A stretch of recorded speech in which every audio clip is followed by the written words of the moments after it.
ഇപ്പൊ നിശാന്ത് എന്ന് പറയുന്ന ആളുകൾ അറിയുന്ന ഒരു സംവിധായകൻ ഇന്ന് എൻ്റെ മുന്നിൽ ഇരിക്കണമെന്നുണ്ടെങ്കിൽ, അല്ലെ ഇന്ന് പ്രേക്ഷകർക്ക് മുമ്പിൽ സിനിമകൾ അവതരിപ്പിക്കണമെന്നുണ്ടെങ്കിൽ വന്ന ജീവിത വഴിയിൽ ഒരുപാട് ആപത്തുകളൊക്കെ സംഭവിച്ചിട്ടില്ലേ? എനിക്ക് അനുഭവങ്ങളേ ഉള്ളൂ. സിനിമ എന്ന് പറയുന്നത് it's a world of experiences. ഒരുപാട് ചെറുപ്പക്കാർ ഇന്ന് പ്രണയിക്കുന്നു. ഒരു പക്ഷേ ആണിനാണെങ്കിലും പെണ്ണിനാണെങ്കിലും ഒരാൾക്കത് തലയ്ക്ക് പിടിക്കുന്നു. അവർ മരണത്തോട് മല്ലടിക്കുന്നു. ഒരു മുറിക്കുള്ളിൽ ഒതുങ്ങിക്കൂടി ജീവിക്കുന്നു. നമ്മൾ ഉറക്കെ കരയുമായിരിക്കും. കരഞ്ഞ് ഒരു ഘട്ടത്തിൽ നമ്മൾ മനസ്സിലാവും കരയുമ്പോൾ വേദനിക്കുന്നത് നമുക്ക് മാത്രമാണ്, മറ്റുള്ളവർക്കല്ല. The sum total of life is zero and past is a learning, not a living. താങ്കൾ ഒരു പ്രണയ നൈരാശ്യത്തിൽ കുടുങ്ങിയിരിക്കുകയാണ്. ആയിരുന്നു. ഇക്കെ പോലെ തന്നെയാണ്. പോയത് പോയി. കാരണം പിന്നെ ഇനി സ്വർണ്ണക്കട്ടി കൊണ്ട് കൊടുത്താലും വരത്തില്ലെന്നറിയാം. നമ്മളെ ഒരാൾ വേണ്ട എന്ന് പറഞ്ഞ് പോയി കഴിഞ്ഞാൽ പിന്നെ അതിന്റെ പിന്നാലെ പോകേണ്ട കാര്യമുണ്ട്. Past is not a resident, it is a reference. ഒരു ആപത്ത് വരുന്ന സമയത്തെ നമ്മളോട് എത്ര സൗഹൃദങ്ങളുണ്ടെന്ന് നമ്മൾ തിരിച്ചറിയുന്ന ഒരു നിമിഷമാണ്. അങ്ങനെ ഇക്കയ്ക്ക് വന്നിട്ടുണ്ടോ എപ്പോഴെങ്കിലും ഒക്കെ? യേശു ക്രിസ്തുവിനെ ഒറ്റുകൊടുത്ത യൂദാസാണ്. എന്തുകൊണ്ടാണ് യൂദാസ് ഒറ്റുകൊടുത്തു? യേശുദേവന്റെ എല്ലാ കാര്യങ്ങളും അറിയാവുന്നത് യൂദാസിനാണ്. അതെ, നമ്മൾ ചതിക്കുന്നത് നമ്മുടെ കൂടെയുള്ള ആളായിരിക്കും. മനുഷ്യൻ അഹങ്കരിച്ചിട്ടൊന്നും നേടാനില്ല എന്ന് പറയുമ്പോൾ പോലും നമ്മുടെ മുമ്പിൽ കാഴ്ചക്കാരായിട്ട് വരുന്ന വിഷ്വൽസ് എന്ന് പറയുന്നത് വയനാട്ടിലെ ഉരുൾപൊട്ടലൊക്കെയാണ്. പല വീടുകളുടെ പുറത്ത് നമ്മൾ എഴുതി വെച്ചിട്ടുണ്ടല്ലോ, അന്യർക്ക് പ്രവേശനമില്ല, നായയുണ്ട് സൂക്ഷിക്കുക. പ്രളയം വന്നപ്പോൾ എന്തായി? ഒരു ഇസ്ലാമിനെ കണ്ടാൽ വർഗീയത പറയുന്നവരും, ഒരു ഹിന്ദുവിനെ കണ്ടാൽ വർഗീയത പറയുന്നതും, ഒരു ക്രിസ്ത്യാനിയെ കണ്ട വർഗീയത പറയുന്നവരൊക്കെ അഭയം തേടിയത് എവിടെയാണ്? പള്ളികളിലും ക്ഷേത്രത്തിലും അല്ലേ? എവിടെ പോയി ജാതി മതവും ഒക്കെ?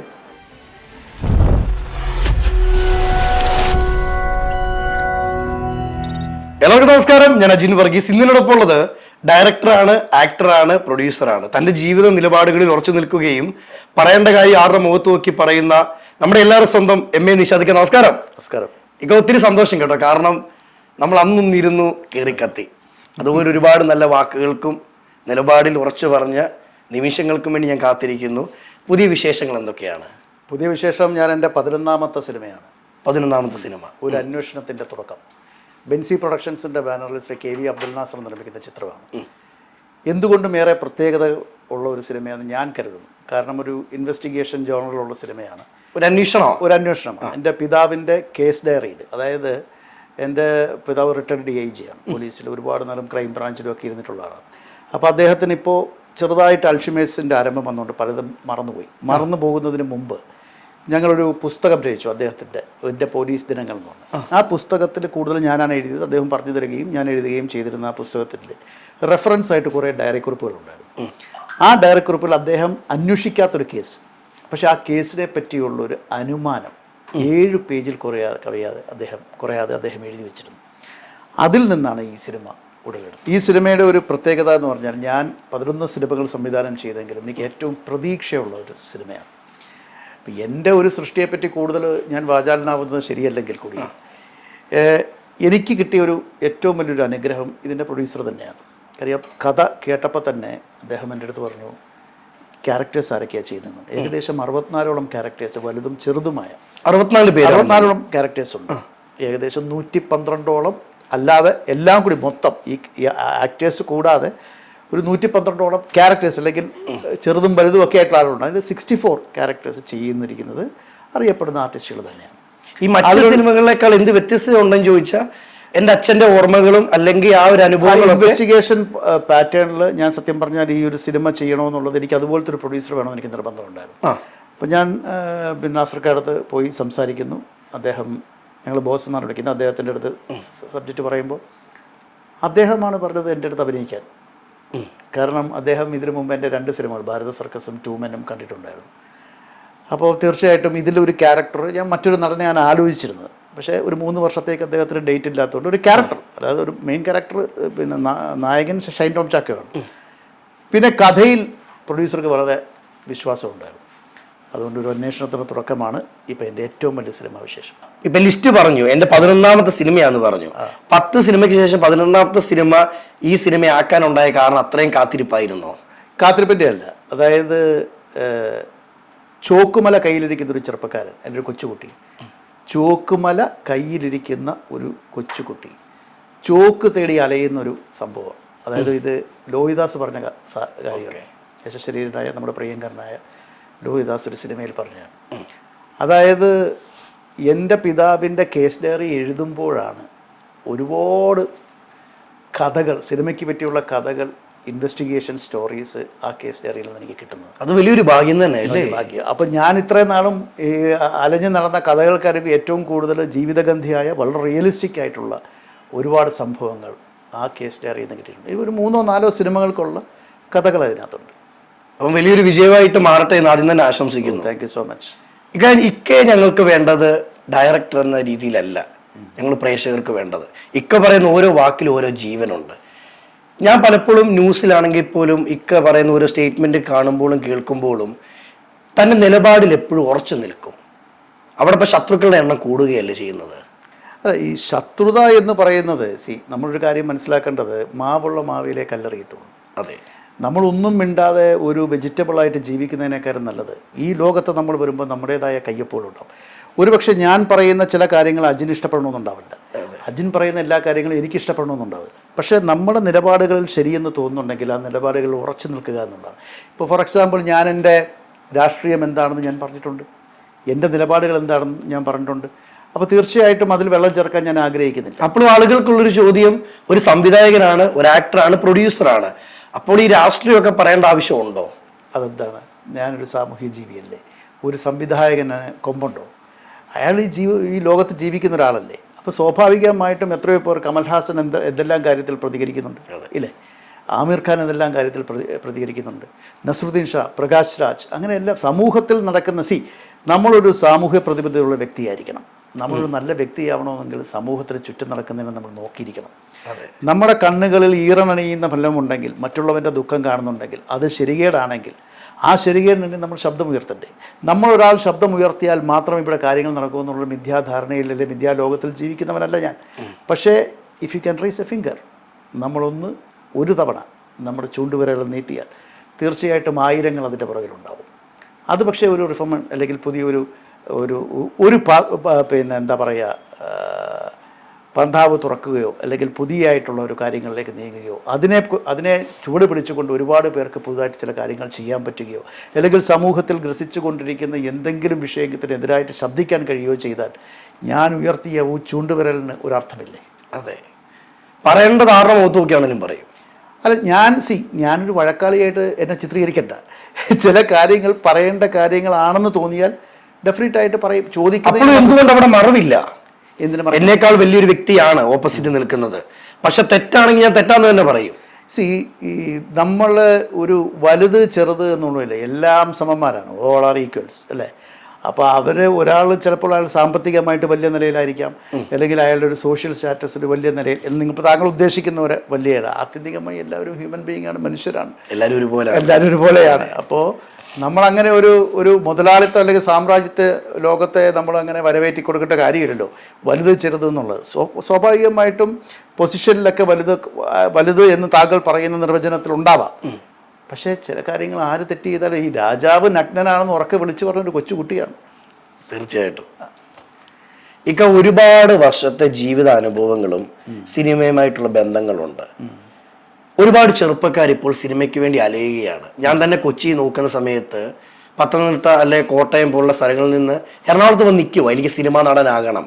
ഒരു സംവിധായകൻ എന്ന നിലയിൽ ഞാൻ ചോദിക്കുമ്പോൾ, ഒരാഗ്രഹമുള്ള ഒരു വ്യക്തിക്ക് സിനിമയിൽ അഭിനയിക്കണമെങ്കിൽ എന്തൊക്കെ കാര്യങ്ങൾ ശ്രദ്ധിക്കണം? അല്ല, ഇതിനകത്ത് ലക്ക് ഫാക്ടർ ഒരു വലിയ ഘടകമാണ്. നമ്മളത് മനസ്സിലാക്കിയേ പറ്റത്തുള്ളൂ. വലിയ ഘടകം തന്നെയാണ് ലക്ക് എന്ന് പറയുന്നത്. കാര്യം ഞാൻ ഇപ്പോൾ സിനിമയിൽ വളരെ സജീവമായി നിൽക്കുന്ന ഒരുപാട് താരങ്ങളുണ്ട്. അവരേക്കാരും കഴിവുള്ള ആയിരങ്ങൾ ലക്ഷങ്ങൾ പുറത്തുണ്ട്. അവർക്കതിൽ കയറാൻ പറ്റുന്നില്ല എന്നുള്ളത്. ഇപ്പം സിനിമയിൽ കയറിയതും രാഷ്ട്രീയത്തിൽ ഇറങ്ങിയെന്നാണ് പറയുന്നത്. സിനിമ എപ്പോഴും ഒരു കയറ്റമാണ്, രാഷ്ട്രീയത്തിൽ ഇറങ്ങുക എന്നാണ് പറയുന്നത്. മനസ്സിലായില്ലേ? നമ്മൾ ഭരിക്കുന്ന രാഷ്ട്രീയ നേതാക്കന്മാർ, മന്ത്രിമാർ അല്ലെങ്കിൽ എം പിമാർ, അവരെയൊക്കെ ഇറങ്ങുകയാണ് ചെയ്യുന്നത്. ശരിയായിട്ട് ഇറങ്ങിച്ചെന്ന് പ്രവർത്തിക്കുക. സിനിമയിൽ കയറുകയാണ്. അപ്പോൾ ഒരു കൊടുമുടി കയറുമ്പോൾ അത്ര എളുപ്പമല്ല. വീഴാം, പിടിച്ചു കയറണം, വീഴാം. പിന്നെ നമ്മളിലൊരു ത്വരയുണ്ടെങ്കിൽ, നമ്മളൊരു നടനാവണമെന്ന് ആഗ്രഹിച്ച് തന്നെ ഇറങ്ങിയാൽ, നമ്മുടെ കഴിവിൽ നമുക്ക് വിശ്വാസം ഉണ്ടെങ്കിൽ എന്തെങ്കിലും ഒരിക്കൽ അത് തുറക്കപ്പെടും. ആ വാതിലൊരിക്കലും അടയ്ക്കത്തില്ല. ആ കാര്യം പൗലോ കോലിയോ പറഞ്ഞിട്ടുണ്ട്, ഒരു കാര്യം നമ്മൾ ആത്മാർത്ഥമായി ആഗ്രഹിച്ചാൽ ലോകം മുഴുവൻ നമ്മുടെ കൂടെ നിൽക്കും. ഇന്നല്ലേ നാളെ സഫലമാകും. ഇപ്പം നിശാന്തിക്ക് എന്ന് പറയുന്ന ആളുകൾ അറിയുന്ന ഒരു സംവിധായകൻ ഇന്ന് എൻ്റെ മുന്നിൽ ഇരിക്കണമെന്നുണ്ടെങ്കിൽ, അല്ലെ ഇന്ന് പ്രേക്ഷകർക്ക് മുമ്പിൽ സിനിമകൾ അവതരിപ്പിക്കണമെന്നുണ്ടെങ്കിൽ വന്ന ജീവിത വഴിയിൽ ഒരുപാട് ആപത്തുകളൊക്കെ സംഭവിച്ചിട്ടില്ലേ? എനിക്ക് അനുഭവങ്ങളേ ഉള്ളൂ. അനുഭവങ്ങളേ ഉള്ളൂ. അതിനെ നല്ലത് ചീത്തതെന്ന് വേർതിരിക്കാൻ ഞാൻ തള്ളുന്നു. ശരിക്കും പാഠപുസ്തകത്തിൽ പഠിക്കുന്നതിനേക്കാൾ അനുഭവം ജീവിതാനുഭവം. തീർച്ചയായിട്ടും. അതായത് താങ്കൾ ഇപ്പോൾ ചോദിച്ച ചോദ്യത്തിൽ ദുരനുഭവങ്ങൾ ചീത്ത അനുഭവം ഉണ്ടോ നല്ല അനുഭവം ഉണ്ടോ എന്നോ ആയിരിക്കാം, അല്ലെങ്കിൽ ചീത്ത അനുഭവത്തിനായിരിക്കും ദുരനുഭവം. എന്നെ സംബന്ധിച്ചോളം അനുഭവങ്ങളേ ഉള്ളൂ, പ്രത്യേകിച്ച് സിനിമയിൽ. ആ അനുഭവങ്ങളിൽ നമ്മുടെ ആ സമയത്ത് നമുക്കത് എങ്ങനെ നമ്മൾ എടുക്കുന്നുണ്ടോ എന്നുള്ളതാണ്. അത് ചിലപ്പം നമുക്ക് നല്ലതാവാം, മോശമാവാം. ആ സമയം പോലിരിക്കും. അപ്പോൾ അനുഭവങ്ങൾ മാത്രമേ ഉള്ളൂ. സിനിമ എന്ന് പറയുന്നത് it's a world of experiences. അപ്പോൾ തീർച്ചയായിട്ടും എന്നെ സംബന്ധിച്ചിടത്തോളം ഞാൻ എപ്പോഴും പറയുന്നുള്ളത്, ഞാൻ ഒരിക്കലും പാസ്റ്റിൽ ജീവിക്കുന്നവനല്ല. Past is not a residence. അത് നമ്മൾ ജീവിക്കുന്ന ഒരു വാസസ്ഥലമല്ല, മനസ്സിലായി. It is a reference. പക്ഷേ എല്ലാം ഒക്കെ നമുക്ക് മറക്കാൻ പറ്റുമോ? അല്ല, അത് മറക്കണം. അതായത് the sum total of life is 0. ജീവിതത്തിൻ്റെ ആകെ തുക 0. അത് ആദ്യം മനസ്സിലാക്കി കഴിഞ്ഞാൽ നമുക്കൊരു ടെൻഷനും ഇല്ല. നമ്മൾ ചില കാര്യങ്ങൾ നമ്മൾ മറക്കാൻ വേണ്ടിയാണല്ലോ ഓരോ കാര്യങ്ങൾ വരുന്നത്. പുതിയ പുതിയ കാര്യങ്ങൾ വരുമ്പോൾ പലതും മറന്നു പോകും. താങ്കൾ എന്തുകൊണ്ടാണ് മറവി എന്ന് പറയുന്നത് പലപ്പോഴും പലർക്കും എനിക്ക് ജീവിതത്തിൽ ഒരിക്കലും മറക്കാൻ പറ്റില്ല. ശരിയാണ്, നമ്മുടെ ഉറ്റവരെ പിന്നെ ഏറ്റവും വേണ്ടപ്പെട്ടവരെയൊക്കെ വിട്ടുപോകുമ്പോൾ നമുക്കവരെ മറക്കാൻ ഭയങ്കര ബുദ്ധിമുട്ടുണ്ടാവും. അത് ബ്ലഡ് റിലേഷൻ്റെ ഒരു വലിയ ഘടകമാണ്. മനുഷ്യനെ അങ്ങനെയാണ് സൃഷ്ടിച്ചിരിക്കുന്നത്. പക്ഷേ ചില സംഭവങ്ങൾ നമ്മൾ ജീവിതത്തിൽ കൊണ്ടു നടക്കുകയും ചെയ്യരുത്. Past is a learning, not a living. അതെപ്പോഴും മനസ്സിലാക്കണം. മറക്കണമെങ്കിൽ ഒരു വ്യക്തി എന്ത് ചെയ്യണം? ഞാൻ ചോദിക്കാൻ കാരണം, ഒരുപാട് ചെറുപ്പക്കാരിന്ന് പ്രണയിക്കുന്നു. ഒരുപക്ഷെ ആണിനാണെങ്കിലും പെണ്ണിനാണെങ്കിലും ഒരാൾക്കത് തലയ്ക്ക് പിടിക്കുന്നു. പിന്നീട് സംഭവിക്കുന്നത് അവർ മരണത്തോട് മല്ലടിക്കുന്നു, അല്ലെങ്കിൽ ഒരു മുറിക്കുള്ളിൽ ഒതുങ്ങിക്കൂടി ജീവിക്കുന്നു. അവരോട് ചോദിക്കുമ്പോൾ അവർ പറഞ്ഞ് എനിക്ക് മറക്കാൻ പറ്റത്തില്ല, ഞാൻ അത്രമേൽ സ്നേഹിച്ചതാണ്. ഇന്ന് കാണുന്നുണ്ടെങ്കിൽ എന്താണ് എം.എ. നിഷാദ് എന്ന സംവിധായകന് പറയാനുള്ളത്? നേരത്തെ ഞാൻ പറഞ്ഞ 2 കാര്യങ്ങളാണ്. The sum total of life is 0 and past is a learning, not a living. നമ്മുടെ ഭൂതകാലം നമുക്ക് അറിവുകൾ നൽകുന്നു, പക്ഷെ അതിൽ ജീവിച്ചിട്ട് കാര്യമില്ല. ഞാൻ എൻ്റെ ചെറുപ്പക്കാരോട് പറയുന്നതെന്ന് പറഞ്ഞാൽ, മാങ്ങ പോയാൽ ആപ്പിൾ വരും. വളരെ സിമ്പിളായിട്ടുള്ള കാര്യമാണ്. നമ്മൾ മനസ്സിലാക്കേണ്ട ഒരു കാര്യം, പ്രണയം എന്ന് പറയുന്നത് ഏറ്റവും ആഘോഷിക്കപ്പെടുന്ന ഒരു വികാരമാണ്. ഈ പ്രണയം ഇല്ലെങ്കിൽ, റൊമാൻസ് ഇല്ലെങ്കിൽ ജീവിതമില്ല. അതൊരു വസ്തുതയാണ്. നമ്മളെ സംബന്ധിച്ചിടത്തോളം ഒരു ജീവിതത്തിനൊരു അർത്ഥം ഒരു പ്രായത്തിൽ, ഈ കൗമാര പ്രായത്തിലാണ് കൂടുതൽ ഈ പ്രണയത്തിലേക്ക് വരുന്നത്. അപ്പോൾ നമ്മൾ ആലോചിക്കും, മുതിർന്നവർക്ക് പ്രണയമില്ല. ഡെഫിനറ്റ്ലി 40 കഴിഞ്ഞാൽ men and women are naughty എന്നാണ് പറയുന്നത്. 40കളിലാണ് യഥാർത്ഥ പ്രണയം ഉണ്ടാകുന്നത്. അപ്പോൾ ഇനിയും പ്രണയത്തിന് സമയമുണ്ട്. 22-ാമത്തെയോ 18-ാമത്തെ വയസ്സിൽ പൊട്ടുന്ന പ്രണയത്തിലല്ല വലിയ കാര്യം. ഇതിലൊന്നും വലിയ കാര്യമില്ല എന്നുള്ളത് കുറച്ച് നാളുകൂടി കഴിയുമ്പോൾ മനസ്സിലാവും. പക്ഷേ ഈ സാഹചര്യത്തിൽ നമ്മുടെ ചെറുപ്പക്കാർക്ക് എന്തിനാണ് ഇത്രമാത്രം വേദന അനുഭവിക്കുന്നതെന്ന് ഞാൻ കാണുമ്പോൾ അവർ ഇൻവോൾവ്മെൻറ്റ് ഭയങ്കര കൂടുതലാവുന്നുണ്ട്. തീർച്ചയായിട്ടും നമ്മൾ ഇൻവോൾവ് ചെയ്യണം. പക്ഷേ അതിൻ്റെ അകത്ത് നമ്മൾക്കായിട്ടൊരാൾ ഉണ്ടാവും എന്നുള്ളൊരു ബോധ്യം എപ്പോഴും മനസ്സിൽ വേണം. അതായത് നമുക്ക് ഒരാൾ വിചാരിച്ചാൽ നമ്മുടെ ജീവിതം നശിപ്പിക്കാൻ പറ്റില്ല. നമ്മൾ നശിക്കണമെങ്കിൽ നമ്മൾ തന്നെ ജീവിക്കണം. അതെ, നമ്മൾ ഉറക്കെ കരയുമായിരിക്കും. കരഞ്ഞ് ഒരു ഘട്ടത്തിൽ നമ്മൾ മനസ്സിലാവും, കരയുമ്പോൾ വേദനിക്കുന്നത് നമുക്ക് മാത്രമാണ്, മറ്റുള്ളവർക്കല്ല. അന്ന് നമ്മുടെ കരച്ചിൽ നിർത്തും. ഒരാപത്ത് വരുന്ന സമയത്തെ നമ്മളോട് എത്ര സൗഹൃദങ്ങളുണ്ടെന്ന് നമ്മൾ തിരിച്ചറിയുന്നൊരു നിമിഷമാണ്. അങ്ങനെ ഇക്കയ്ക്ക് വന്നിട്ടുണ്ടോ എപ്പോഴെങ്കിലും ഒക്കെ? ബിട്രയലാണ് നിങ്ങൾ ഉദ്ദേശിക്കുന്നത്, അതോ ആപത്ത് വരുമ്പോഴാണ്? ആപത്ത് വരുമ്പോൾ നമ്മൾ ആരിൽ നിന്ന് എന്തെങ്കിലും എക്സ്പെക്ട് ചെയ്തിട്ട് കാര്യമില്ല. ഇപ്പോൾ ഞാൻ അജിൻ വർഗീസുമായിട്ട് സൗഹൃദമാണ്. അതിൽ നിന്ന് എന്തെങ്കിലും എക്സ്പെക്ട് ചെയ്തിട്ട് ഞാൻ ആ സൗഹൃദമായിട്ട് കൊണ്ടുപോയാൽ നമുക്ക് വിഷമം, നിരാശപ്പെടും. നമ്മൾ എന്തിനാണ് നിൽക്കുന്നത്? ഞാൻ പലപ്പോഴും എൻ്റെ എനിക്ക് വളരെ വേണ്ടപ്പെട്ട ഒരാൾ, അദ്ദേഹം മുതിർന്നൊരു വ്യക്തിയാണ്. അദ്ദേഹം എൻ്റെ അടുത്ത് പറഞ്ഞു, നിഷാദ്, 4ാമതുള്ള ആൾ നിൻ്റെ ശത്രുവാണ്. 4 പേര് നടന്നു പോകുമ്പോൾ 3 കഴിഞ്ഞ് 4ാമത് നിൽക്കുന്നവൻ നിൻ്റെ ശത്രുവാണ്. അതെപ്പോഴും മനസ്സിലാക്കുക എന്നുള്ളതാണ്. അപ്പം നമ്മൾ അത്രയും കെയർഫുൾ ആയിരിക്കണം. എനിക്ക് ജീവിതത്തിൽ അബദ്ധങ്ങളൊക്കെ പറ്റിയിട്ടുണ്ട്, ഇല്ലെന്ന് പറയുന്നില്ല. എന്നെ ചതിച്ചവരുണ്ട്. ബിട്രയൽ എന്താണെന്ന് ഞാൻ ശരിക്കും മനസ്സിലാക്കിയിട്ടുണ്ട്. അപ്പോൾ അതിനൊന്നും വിഷമമില്ല. ഞാൻ താങ്കൾ നേരത്തെ സൂചിപ്പിച്ച പോലെ ആദ്യകാലങ്ങളിൽ എൻ്റെ പക്വതയില്ലാത്ത പ്രായത്തിൽ ഞാൻ പ്രതികരിക്കുമായിരുന്നു. പിന്നീട് ഒരു മെച്യൂറായി കഴിഞ്ഞപ്പോഴത്തേക്കും ഞാൻ പ്രതികരിച്ചിട്ട് കാര്യമില്ല. കാര്യം എന്ന് പറഞ്ഞാൽ, ഞാൻ ഒരാൾ വിചാരിച്ചാൽ ഈ സമൂഹം നന്നാവില്ല. തീർച്ചയായിട്ടും നമ്മുടെ നിലപാടുകൾ പറയാം. അപ്പോൾ സ്വാഭാവികമായിട്ടും ചതിച്ച ആളുകൾ ആ വഴിക്ക് പോകട്ടെ എന്നുള്ളതല്ലാതെ, ഇപ്പോൾ ഒരാൾ ഒറ്റ കാര്യം ഞാൻ ചോദിക്കുകയാണ്, യേശു ക്രിസ്തുവിനെ ഒറ്റിക്കൊടുത്ത യൂദാസാണ്. എന്തുകൊണ്ടാണ് യൂദാസ് ഒറ്റിക്കൊടുത്തു? യേശുദേവൻ്റെ എല്ലാ കാര്യങ്ങളും അറിയാവുന്നത് യൂദാസിനാണ്. അതെ, നമ്മൾ ചതിക്കുന്നത് നമ്മുടെ കൂടെയുള്ള ആളായിരിക്കും. അതെപ്പോഴും മനസ്സിലാക്കുക. നമ്മുടെ ശത്രുവിനെ നമുക്കറിയാം, നമ്മുടെ ശത്രുവിനെ തിരിച്ചറിയുമ്പോൾ ഒരു സുഖമുണ്ട്, ശത്രുവിനുമായിട്ട് പടവെട്ടാനൊരു ഒരു സുഖമുണ്ട്. കാര്യം അവൻ ശത്രുവാണെന്നറിയാം. അവൻ പോലും കാണിക്കാത്ത ആത്മാർത്ഥയായിരിക്കും നമ്മുടെ എല്ലാം അറിയുന്നവൻ, നമ്മുടെ കൂടെ നിൽക്കുന്നവൻ നമ്മളെ ചതിക്കുന്നു. അപ്പോൾ യൂദാസ് യേശുദേവനെ ചതിക്കുകയാണെങ്കിൽ ചരിത്രം പഠിപ്പിച്ചു തന്നിരിക്കുകയാണ്. യൂദാസ് യേശുദേവനെ യൂദാസ് ചതിച്ചിട്ടുണ്ടെങ്കിൽ നമ്മളെപ്പറ്റി ഏറ്റവും കൂടുതൽ അറിവുള്ളവരും നമ്മുടെ സന്തത സഹചാരിയായ ഒരാൾക്ക് മാത്രമേ നമ്മൾ ചതിക്കാൻ പറ്റത്തുള്ളൂ. അതെ. അപ്പോൾ സ്വാഭാവികമായിട്ടും അങ്ങനെ ചതിച്ചു പോകുന്നവർ താൽക്കാലികമായ വിജയമുണ്ടാവും, പക്ഷെ ആത്യന്തികമായി അവർ പരാജിതരാകും. ആ പരാജിതരാകുന്നവർ നമ്മുടെ മുന്നിൽ വരും, മുഖം കുനിക്കുകയും ലജ്ജിക്കുകയും ചെയ്യും. അതാണ് കാലം. ഈ 30 വെള്ളിക്കാശിന് ഒറ്റിക്കൊടുത്ത യൂതേക്കാൾ വലിയവരാണോ മനുഷ്യരല്ലേ? അതല്ല, യൂദാസ് ജീവിച്ചിരിപ്പുണ്ട് ഇപ്പോഴും. ഞാൻ എൻ്റെ ഒരു പുസ്തകത്തിൽ ഞാനൊരു ബുക്ക് ഇറക്കിയിരുന്നു ഷാർജ ഇൻ്റർനാഷണൽ ബുക്ക് ഫെയറിൽ. അതായത് മേജറുടെ മീനുകൾ എന്നാണ് ആ പുസ്തകത്തിൻ്റെ പേര്. അതിൽ ഒരു കഥ യൂദാസ് ഇവിടെയുണ്ട്, അല്ലെങ്കിൽ യൂദാസ് ജീവിച്ചിട്ടുണ്ട്.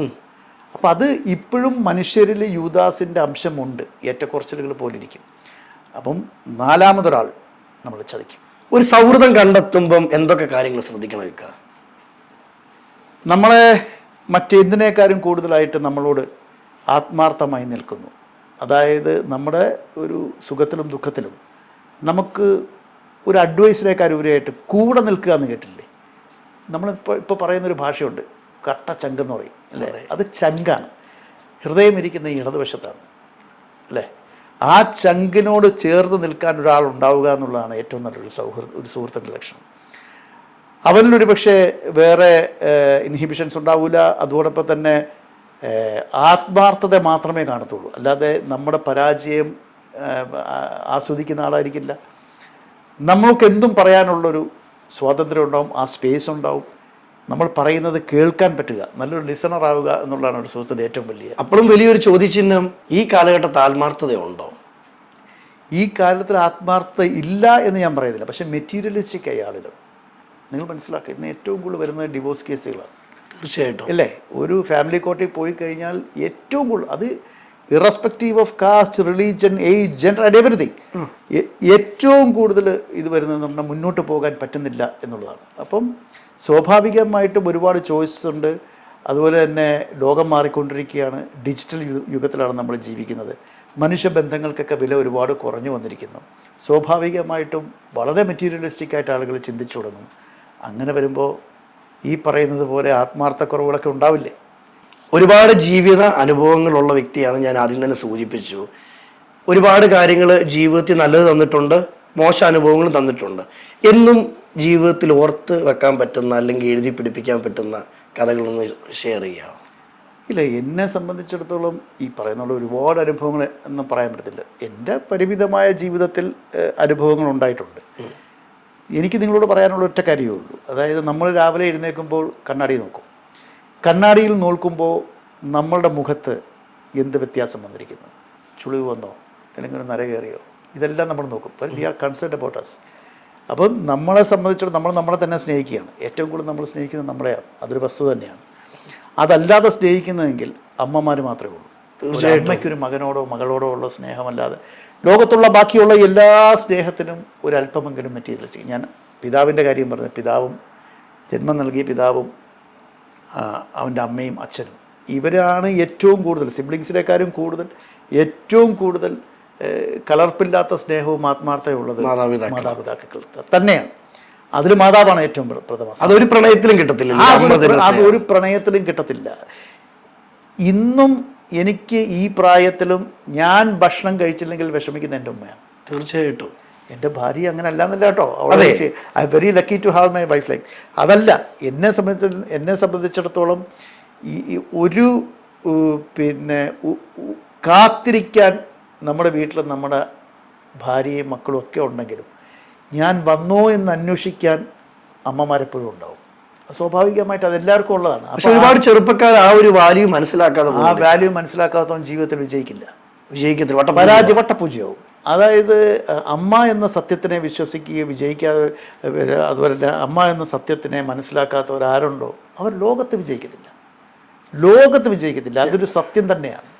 ഞാൻ കേട്ടിട്ടുള്ള കാര്യം, ഏതൊരു സിനിമ എടുത്താലും അനുഗ്രഹങ്ങൾ മേടിക്കാറുണ്ടെന്ന് ഞാൻ കേട്ടിട്ടുണ്ട്. അത് പണ്ട് മുതലുള്ള ശീലമാണോ? അല്ല, ഞാൻ എൻ്റെ ഉമ്മാടത്തെല്ലാം പറയാതെ ഞാൻ ഇറങ്ങാറില്ല. എൻ്റെ ജീവിതത്തിൽ അങ്ങനെയാണ്. ഇപ്പോൾ താങ്കൾ ചോദിച്ച ചോദ്യം, നമ്മൾ ഈ കണ്ണാടിയിൽ നോക്കുമ്പോൾ നമ്മുടെ ജീവിതത്തിൽ ഓരോ ദിവസവും വരുന്ന മാറ്റങ്ങളെപ്പറ്റി നമ്മൾ ബോധവാനാണ്. അതെ, ഇല്ലേ? ആ ചോദ്യത്തിൻ്റെ ഇടയിലാണ് നമ്മൾ നമ്മളെ തന്നെ സ്നേഹിക്കുകയാണ്. അപ്പോൾ ആ കണ്ണാടിയിൽ നോക്കുമ്പോൾ നമ്മൾക്ക് പെട്ടെന്ന് നമുക്ക് തോന്നുകയാണ്, ഞാൻ ഇതുവരെ ചെയ്ത ഒരു ചെയ്തി, ഞാൻ ചെയ്തൊരു പ്രവൃത്തി എന്നെ പ്രൗഡാക്കിയിട്ടുണ്ടോ?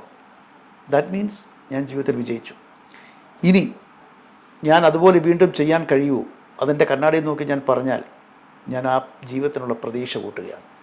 ഒരു മനുഷ്യനെ സംബന്ധിച്ചിടത്തോളം വളരെ പോസിറ്റീവായിട്ടുള്ള വൈബ്സിൽ ജീവിക്കുക എന്നുള്ളതേ ഉള്ളൂ, പ്രത്യേകിച്ച് ഈ വന്ന കാലത്ത്. അപ്പോൾ ഈ പ്രണയം കൊണ്ട് നടക്കുന്ന ആളുകൾക്ക് പ്രണയം വേണം, തീർച്ചയായിട്ടും പ്രണയം വേണം. പ്രണയം അനുഭവിക്കാത്തവൻ ഒരു തവണയിലും അനുഭവിക്കണം, എല്ലാവരും ഉണ്ട്. അതിനകത്ത് ഏറ്റവും രസകരമായ സംഭവം എന്ന് പറഞ്ഞാൽ ലവ് ഈസ് പെയിൻഫുൾ. അതിൽ ഈ പൊസസീവ്നെസ്സും മറ്റു കാര്യങ്ങളൊക്കെ വരുമ്പോഴാണ് അത് മാനസിക രോഗമായി മാറുന്നത്. ഈ പ്രണയ നൈരാശ്യത്തിൽ മുറിക്കകത്ത് അടച്ചുപൂട്ടി നിൽക്കുന്നവരോട് എനിക്ക് പറയാനുള്ള ഒറ്റ കാര്യമുള്ളൂ, സ്വയം നമ്മൾ പീഡിപ്പിച്ചു കൊണ്ടിരിക്കുകയാണ് നമ്മളെ തന്നെ. അതിൻ്റെ ആവശ്യമില്ല. ഈ ലോകം വളരെ വിശാലമാണ്, ഒരുപാട് ഓപ്പർച്യൂണിറ്റീസ് ഉണ്ട്. ഈ ലോകത്തിന് എന്തെല്ലാം സുന്ദരമായ കാഴ്ചകളുണ്ട്. ആ കാഴ്ചകളിലേക്ക് പോകണ്ടേ? ഈ ലോകത്ത് എന്തെല്ലാം അനുഭവങ്ങളുണ്ട്, എത്രയെല്ലാം ഫ്രാഗ്രൻസ് ഉണ്ട്, അതെല്ലാം നമ്മൾ അനുഭവിക്കണ്ടേ? ഇപ്പോൾ പ്രണയം എന്ന് പറയുന്ന ഒരാൾ മാത്രമാണ് നമ്മളുടെ ജീവിതത്തിലേക്ക് ഉണ്ടെന്ന് നമ്മൾ ചോദിക്കുക, നമ്മൾ മൂഢന്മാരുടെ സ്വർഗത്തിലാണ്. There are lot of options. നമ്മളെ മാത്രം സ്നേഹിക്കുന്ന ഒരുപാട് പേരെ നമുക്ക് കിട്ടൂലേ? അപ്പം അതുകൊണ്ട് പിന്നെ ഒരു പ്രണയ നൈരാശ്യത്തിൽ അല്ലെങ്കിൽ പ്രണയം നഷ്ടപ്പെട്ട് കഴിഞ്ഞാൽ ജീവിതം അവസാനിച്ചു എന്ന് കരുതുന്നവർ മൂഢന്മാരുടെ സ്വർഗത്തിലാണ്. ഒന്നേ ഉറച്ചു പറയും. ഉറപ്പ്. ഇക്കയ്ക്ക് പ്രണയം ഉണ്ടായിട്ടുണ്ടോ? പിന്നെ എനിക്കിഷ്ടംപോലെ പ്രണയം ഉണ്ടായിട്ടുണ്ട്. അപ്പം അതുകൊണ്ട് ഞാൻ പറയുന്നത്, ഈ പ്രണയം എന്ന് പറയുന്നത് ഒരു വികാരമാണ്. അത് തീർച്ചയായിട്ടും നമ്മുടെ ആ ഇമോഷൻ, നമ്മളെല്ലാ ഇമോഷനിലൂടെയും ട്രാവൽ ചെയ്യണം. ഇപ്പോൾ ഞാൻ പ്രണയമില്ല എന്ന് പറഞ്ഞാൽ എൻ്റെ കൂടെ പഠിച്ചവന്മാരെ എടുത്തിട്ട് അടിക്കും, ഇത് കണ്ടു കഴിഞ്ഞാൽ. അതെ, വിശ്വസിക്കത്തില്ല. അപ്പോൾ അതുകൊണ്ട് പ്രണയമൊക്കെ ഉണ്ടായിട്ടുണ്ട്. പ്രണയമില്ലാത്ത മനുഷ്യരുണ്ടോ? ആ പ്രണയിച്ച വ്യക്തിയാണ് ഇന്ന് അല്ലല്ല, ഞാൻ പ്രണയിച്ച് വിവാഹം കഴിച്ച ആളല്ല. അപ്പോൾ ഒരു നിരാശക്കാമുകനാന്ന് പറയാം. അല്ലെ, നിരാശ എനിക്കില്ലായിരുന്നു. നമ്മളെ ഒരാൾ വേണ്ടാന്ന് വെച്ച് പോവുകയെന്ന് വെച്ചാൽ, ഇപ്പം എൻ്റെ അങ്ങനെ രീതി അതല്ല. ഒരാൾ നമ്മളെ വേണ്ടാന്ന് വെച്ച് പോയി കഴിഞ്ഞാൽ അതിൻ്റെ പിന്നാലെ പോയി നൈരാശ്യപ്പെട്ട് നടക്കാൻ, അത്തരം ദേവദാസുകളുടെ കാലഘട്ടത്തിലല്ല നമ്മൾ ജീവിക്കേണ്ടത്. അതൊക്കെ അന്ധകാലം. ഏത് കാലത്തിലും അത് പാടില്ല എന്നുള്ള അഭിപ്രായമായിരിക്കും. ഞാൻ അതാ പറഞ്ഞത്, ഈ ഇൻ്റർവ്യൂവിൽ ആദ്യം പറഞ്ഞു, മാങ്ങ പോയാൽ ആപ്പിൾ വരും. ഇക്ക നമ്മളെ ഒരാൾ വേണ്ടെന്ന് പറഞ്ഞു പോയാൽ നമ്മൾ വിട്ടേക്കണമെന്നാണ് ഇക്ക പറയുന്നത്? തീർച്ചയായിട്ടും. ഒരാൾ നമ്മളെ വേണ്ട എന്ന് പറഞ്ഞാൽ പിന്നെ നമുക്കവിടെ സാധ്യതയില്ല, നമുക്ക് സ്പേസ് ഇല്ല. അതാദ്യം മനസ്സിലാക്കണം. പിന്നെ ഞാൻ ചോദിക്കുന്നത്, എന്തുകൊണ്ട് ഇത്ര കാലം സ്നേഹിച്ചു? താങ്കൾ ഒരു പ്രണയ നൈരാശ്യത്തിൽ കുടുങ്ങിയിരിക്കുകയാണോ? ആയിരുന്നു. ഇക്കെ പോലെ തന്നെയാണ്. പോയത് പോയി. കാരണം പിന്നെ ഇനി സ്വർണ്ണക്കട്ടി കൊണ്ട് കൊടുത്താലും വരത്തില്ലെന്നറിയാം. അതായത് നമ്മൾ there is conditional love and unconditional love. ഈ കണ്ടീഷണൽ ലവ് ആണ് മെറ്റീരിയലിസ്റ്റിക് എന്ന് പറയുന്നത്. ആ കണ്ടീഷണൽ ലവിലായിരിക്കണം ഈ പല ആളുകളുടെയും പ്രേമ നൈരാശ്യം ഉണ്ടായിരിക്കുന്നത്. അൺകണ്ടീഷണലായിട്ടുള്ള പ്രണയം കിട്ടുക എന്ന് പറഞ്ഞാൽ അത്ര എളുപ്പമല്ല കാര്യമല്ല. പിന്നെ വേറൊരു കാര്യം ഇതിനകത്ത് നമ്മൾ മനസ്സിലാക്കേണ്ടത്, നമ്മൾ ഇപ്പോഴത്തെ കാലത്തെ കുട്ടികൾ ഭയങ്കര പ്രാക്ടിക്കലാണ്. തീർച്ചയായിട്ടും. ആ പ്രാക്ടിക്കലായിട്ടുള്ള രീതി, ഇപ്പോൾ ചിലർ പറയും, പണ്ടത്തെ സിനിമയിൽ പറയും പാവപ്പെട്ടവർക്ക് പ്രണയിക്കാൻ അർഹതയില്ല. വെറും ഫൂളറിയാണ്. ഏറ്റവും നന്നായിട്ട് പ്രണയിക്കുന്ന ഒരു പാവപ്പെട്ട പയ്യനായിരിക്കും. മനസ്സിലായില്ലേ? ഇപ്പം സമ്പത്തിൻ്റെ പളപളപ്പ് കണ്ട് മെറ്റീരിയലിസ്റ്റിക്കായിട്ട് പ്രണയിക്കുന്നവരുണ്ടാവാം. അതല്ലാതെ പിന്നെ ഒരാളുടെ വ്യക്തിത്വം കണ്ട് സ്നേഹിക്കുന്നവരുണ്ടാവാം. അത് തീർച്ചയായിട്ടും ഈ പ്രണയം എന്ന ഏറ്റവും രസകരമായ വികാരത്തിനെ ആസ്വദിക്കാൻ കഴിയുക. അല്ലാതെ അതിലൊരു ലവ് ഫെയിലിയർ ഉണ്ടായാൽ അതിൻ്റെ അർത്ഥം നമ്മൾ മുന്നോട്ട് പോകാൻ പാടില്ല എന്നുള്ളത് തന്നെയല്ലേ? ഒരാളെ വേണ്ടാന്ന് വെച്ച് കഴിഞ്ഞാൽ അവിടെ പ്രണയം നഷ്ടപ്പെട്ടില്ലേ? പിന്നെ അത് നിർബന്ധിച്ച് പ്രണയം കൊണ്ടുവരേണ്ട വല്ല കാര്യമുണ്ട്? ഞാൻ പലപ്പോഴും ആലോചിച്ചിട്ടുണ്ട്. അതായത് ഏറ്റവും ക്രൂവലായിട്ട് ചിന്തിക്കുന്നവരാണ് ഇത്തരം ആളുകൾ. അവരൊക്കെ യഥാർത്ഥ കാമുകന്മാരല്ല. അപ്പം പിന്നെ തമിഴ്നാട്ടിൽ ഒരു പെൺകുട്ടി പ്രണയിച്ചിരുന്നു. എന്നിട്ട് അവളെ നിഷേധിച്ചതിന് അവളെ ബസ് സ്റ്റാൻഡിലിട്ട് വെട്ടിക്കൊന്നു. ഇതെങ്ങനെയാണ് ലവ് ആവുന്നത്? നമ്മളെ വേണ്ടാത്തവനെ എനിക്കും വേണ്ട എന്നൊരു ചിന്തയായിരിക്കും. അല്ല, അതെങ്ങനെ? ഞാൻ ആ ചോദ്യത്തിലാണ്. അതായത് അതിന് പ്രണയം എന്ന് പറയാൻ പറ്റുമോ? അതൊരു ക്രിമിനൽ ഡീഡല്ലേ? സ്നേഹിച്ചൊരാക്കത് പറ്റത്തില്ല. സ്നേഹിച്ചൊരാക്കത് പറ്റത്തില്ല. അപ്പോൾ ആ പറയുന്നതിന് അർത്ഥമില്ലല്ലോ. നമ്മളെ ഒരാൾ വേണ്ട എന്ന് പറഞ്ഞ് പോയി കഴിഞ്ഞാൽ പിന്നെ അതിൻ്റെ പിന്നാലെ പോകേണ്ട കാര്യമുണ്ടോ? സൂപ്പർ ഫാസ്റ്റ് പോയി കഴിഞ്ഞാൽ ലൈറ്റിംഗ് എക്സ്പ്രസ് വരും, അതിൽ കയറി പോകണം, അല്ലെങ്കിൽ ട്രെയിനിൽ കയറി പോകണം. ഇവിടെ കൊണ്ടൊന്നും അവസാനിക്കും. ജീവിതം എന്ന് പറഞ്ഞൊരു ബസ് യാത്രയാണ്. ആ യാത്രയിൽ നമ്മളെല്ലാവരും ഉണ്ടാവും. ചിലർ നമ്മുടെ കൂടെ ഇരിക്കും, ചിലർ അടുത്ത സ്റ്റോപ്പാകുമ്പോൾ ഇറങ്ങിപ്പോകും. നമ്മുടെ സ്റ്റോപ്പാകുമ്പോൾ നമ്മളും ഇറങ്ങിപ്പോകണം. ബസ്സിൻ്റെ അകത്ത് കിടന്ന് ഓടിയിട്ട് കാര്യമില്ല, ബസ് ഓടട്ടെ. കറക്റ്റ് വാക്കുകൾ കേട്ടോ. ഇക്കഴിഞ്ഞ് നമ്മൾ തിരിച്ച് സിനിമയിലോട്ട് വരുമ്പം കാലഘട്ടങ്ങൾ മാറുന്നതനുസരിച്ച് സിനിമകളും മാറുന്നുണ്ട്. ഇക്ക മനസ്സിലാക്കിയ മാറ്റങ്ങൾ എന്തൊക്കെയാണ് സിനിമകളിൽ? ഇപ്പോൾ ആക്ടിങ്ങിൻ്റെ കാര്യമാണെങ്കിൽ പോലും ബിഹേവ് ചെയ്യാനായി. ഇപ്പോൾ സ്വാഭാവികമായിട്ടും പഴയ പോലെ ഈ മെത്തേഡ് ആക്ടിങ്ങിനെക്കാരും ഉപരിയായിട്ട് നമ്മൾ അഭിനയിച്ച് ഫലിപ്പിക്കേണ്ടി വന്നിട്ടില്ല. ഇപ്പം നടികർ തിലകം ശിവാജി ഗണേശൻ നമ്മളെല്ലാവരും റെസ്പെക്ട് ചെയ്യുന്നുണ്ട്. ആ കാലഘട്ടത്ത് ആ രീതിയിൽ ലൗഡായിട്ട് ആക്ട് ചെയ്യണമായിരുന്നു. കാര്യം നാടകത്തിൻ്റെ ഒരു ഇൻഫ്ലുവൻസ് സിനിമയിലും ഉണ്ടായിരുന്നു. ഇന്ന് ടെക്നോളജി ഒരുപാട് ഡെവലപ്പ് ചെയ്തു. ഇപ്പം ഞാൻ ആദ്യം എനിക്ക് 8 വയസ്സുള്ളപ്പം അന്തിവേലിലെ പൊന്നിൽ ബാലതാരമായിട്ട് 1-2 സീനിൽ ഞാൻ അഭിനയിച്ചിട്ടുണ്ട്. കമലഹാസൻ സാറും സുഹാട്ടനും ഒക്കെ അഭിനയിച്ച പടമാണ്. അതിനുശേഷം വർഷങ്ങൾക്ക് ശേഷം പിന്നെ ഒരു സംവിധായകനാവാൻ വേണ്ടി നിർമ്മിച്ച് വന്ന ആളാണ്. അങ്ങനെ ഒരാൾ മാത്രം എന്ന് പറഞ്ഞ സിനിമ സത്യേട്ടൻ ഡയറക്റ്റ് ചെയ്ത് ശ്രീ മമ്മൂട്ടി സാർ ഉൾപ്പെടെയുള്ളവർ അഭിനയിച്ച പടം. അപ്പോൾ ഫിലിമിലാണ് ഷൂട്ട് ചെയ്തത്. പിന്നീട് ഞാൻ ഡയറക്റ്റ് ചെയ്യുമ്പോഴും ഫിലിമിലായിരുന്നു. എൻ്റെ 3-ാമത്തെ 4-ാമത്തെ പടത്തിലാണ് ഡിജിറ്റലിലേക്ക് വരുന്നത്. അപ്പോൾ ആ ഒരു വ്യത്യാസം വളരെ വ്യക്തമായിട്ട് നമ്മൾ കാണുന്നുണ്ട്. ഇന്ന് ഡിജിറ്റൽ യുഗത്തിൽ ആർക്ക് വേണമെങ്കിലും സിനിമ എടുക്കാം, മനസ്സിലാക്കുക. അപ്പോൾ പിന്നെ സിനിമ മൊത്തത്തിൽ മാറിക്കൊണ്ടിരിക്കുകയാണ്. ഓരോ കാലഘട്ടം കഴിയുമ്പോഴും മാറിക്കൊണ്ട് ആക്ടിങ്ങിൽ ഒരു വ്യത്യാസം വന്നു. പഴയ പോലെ ഇപ്പോൾ സബ്ജക്റ്റിനാണ് ഇമ്പോർട്ടൻസ്.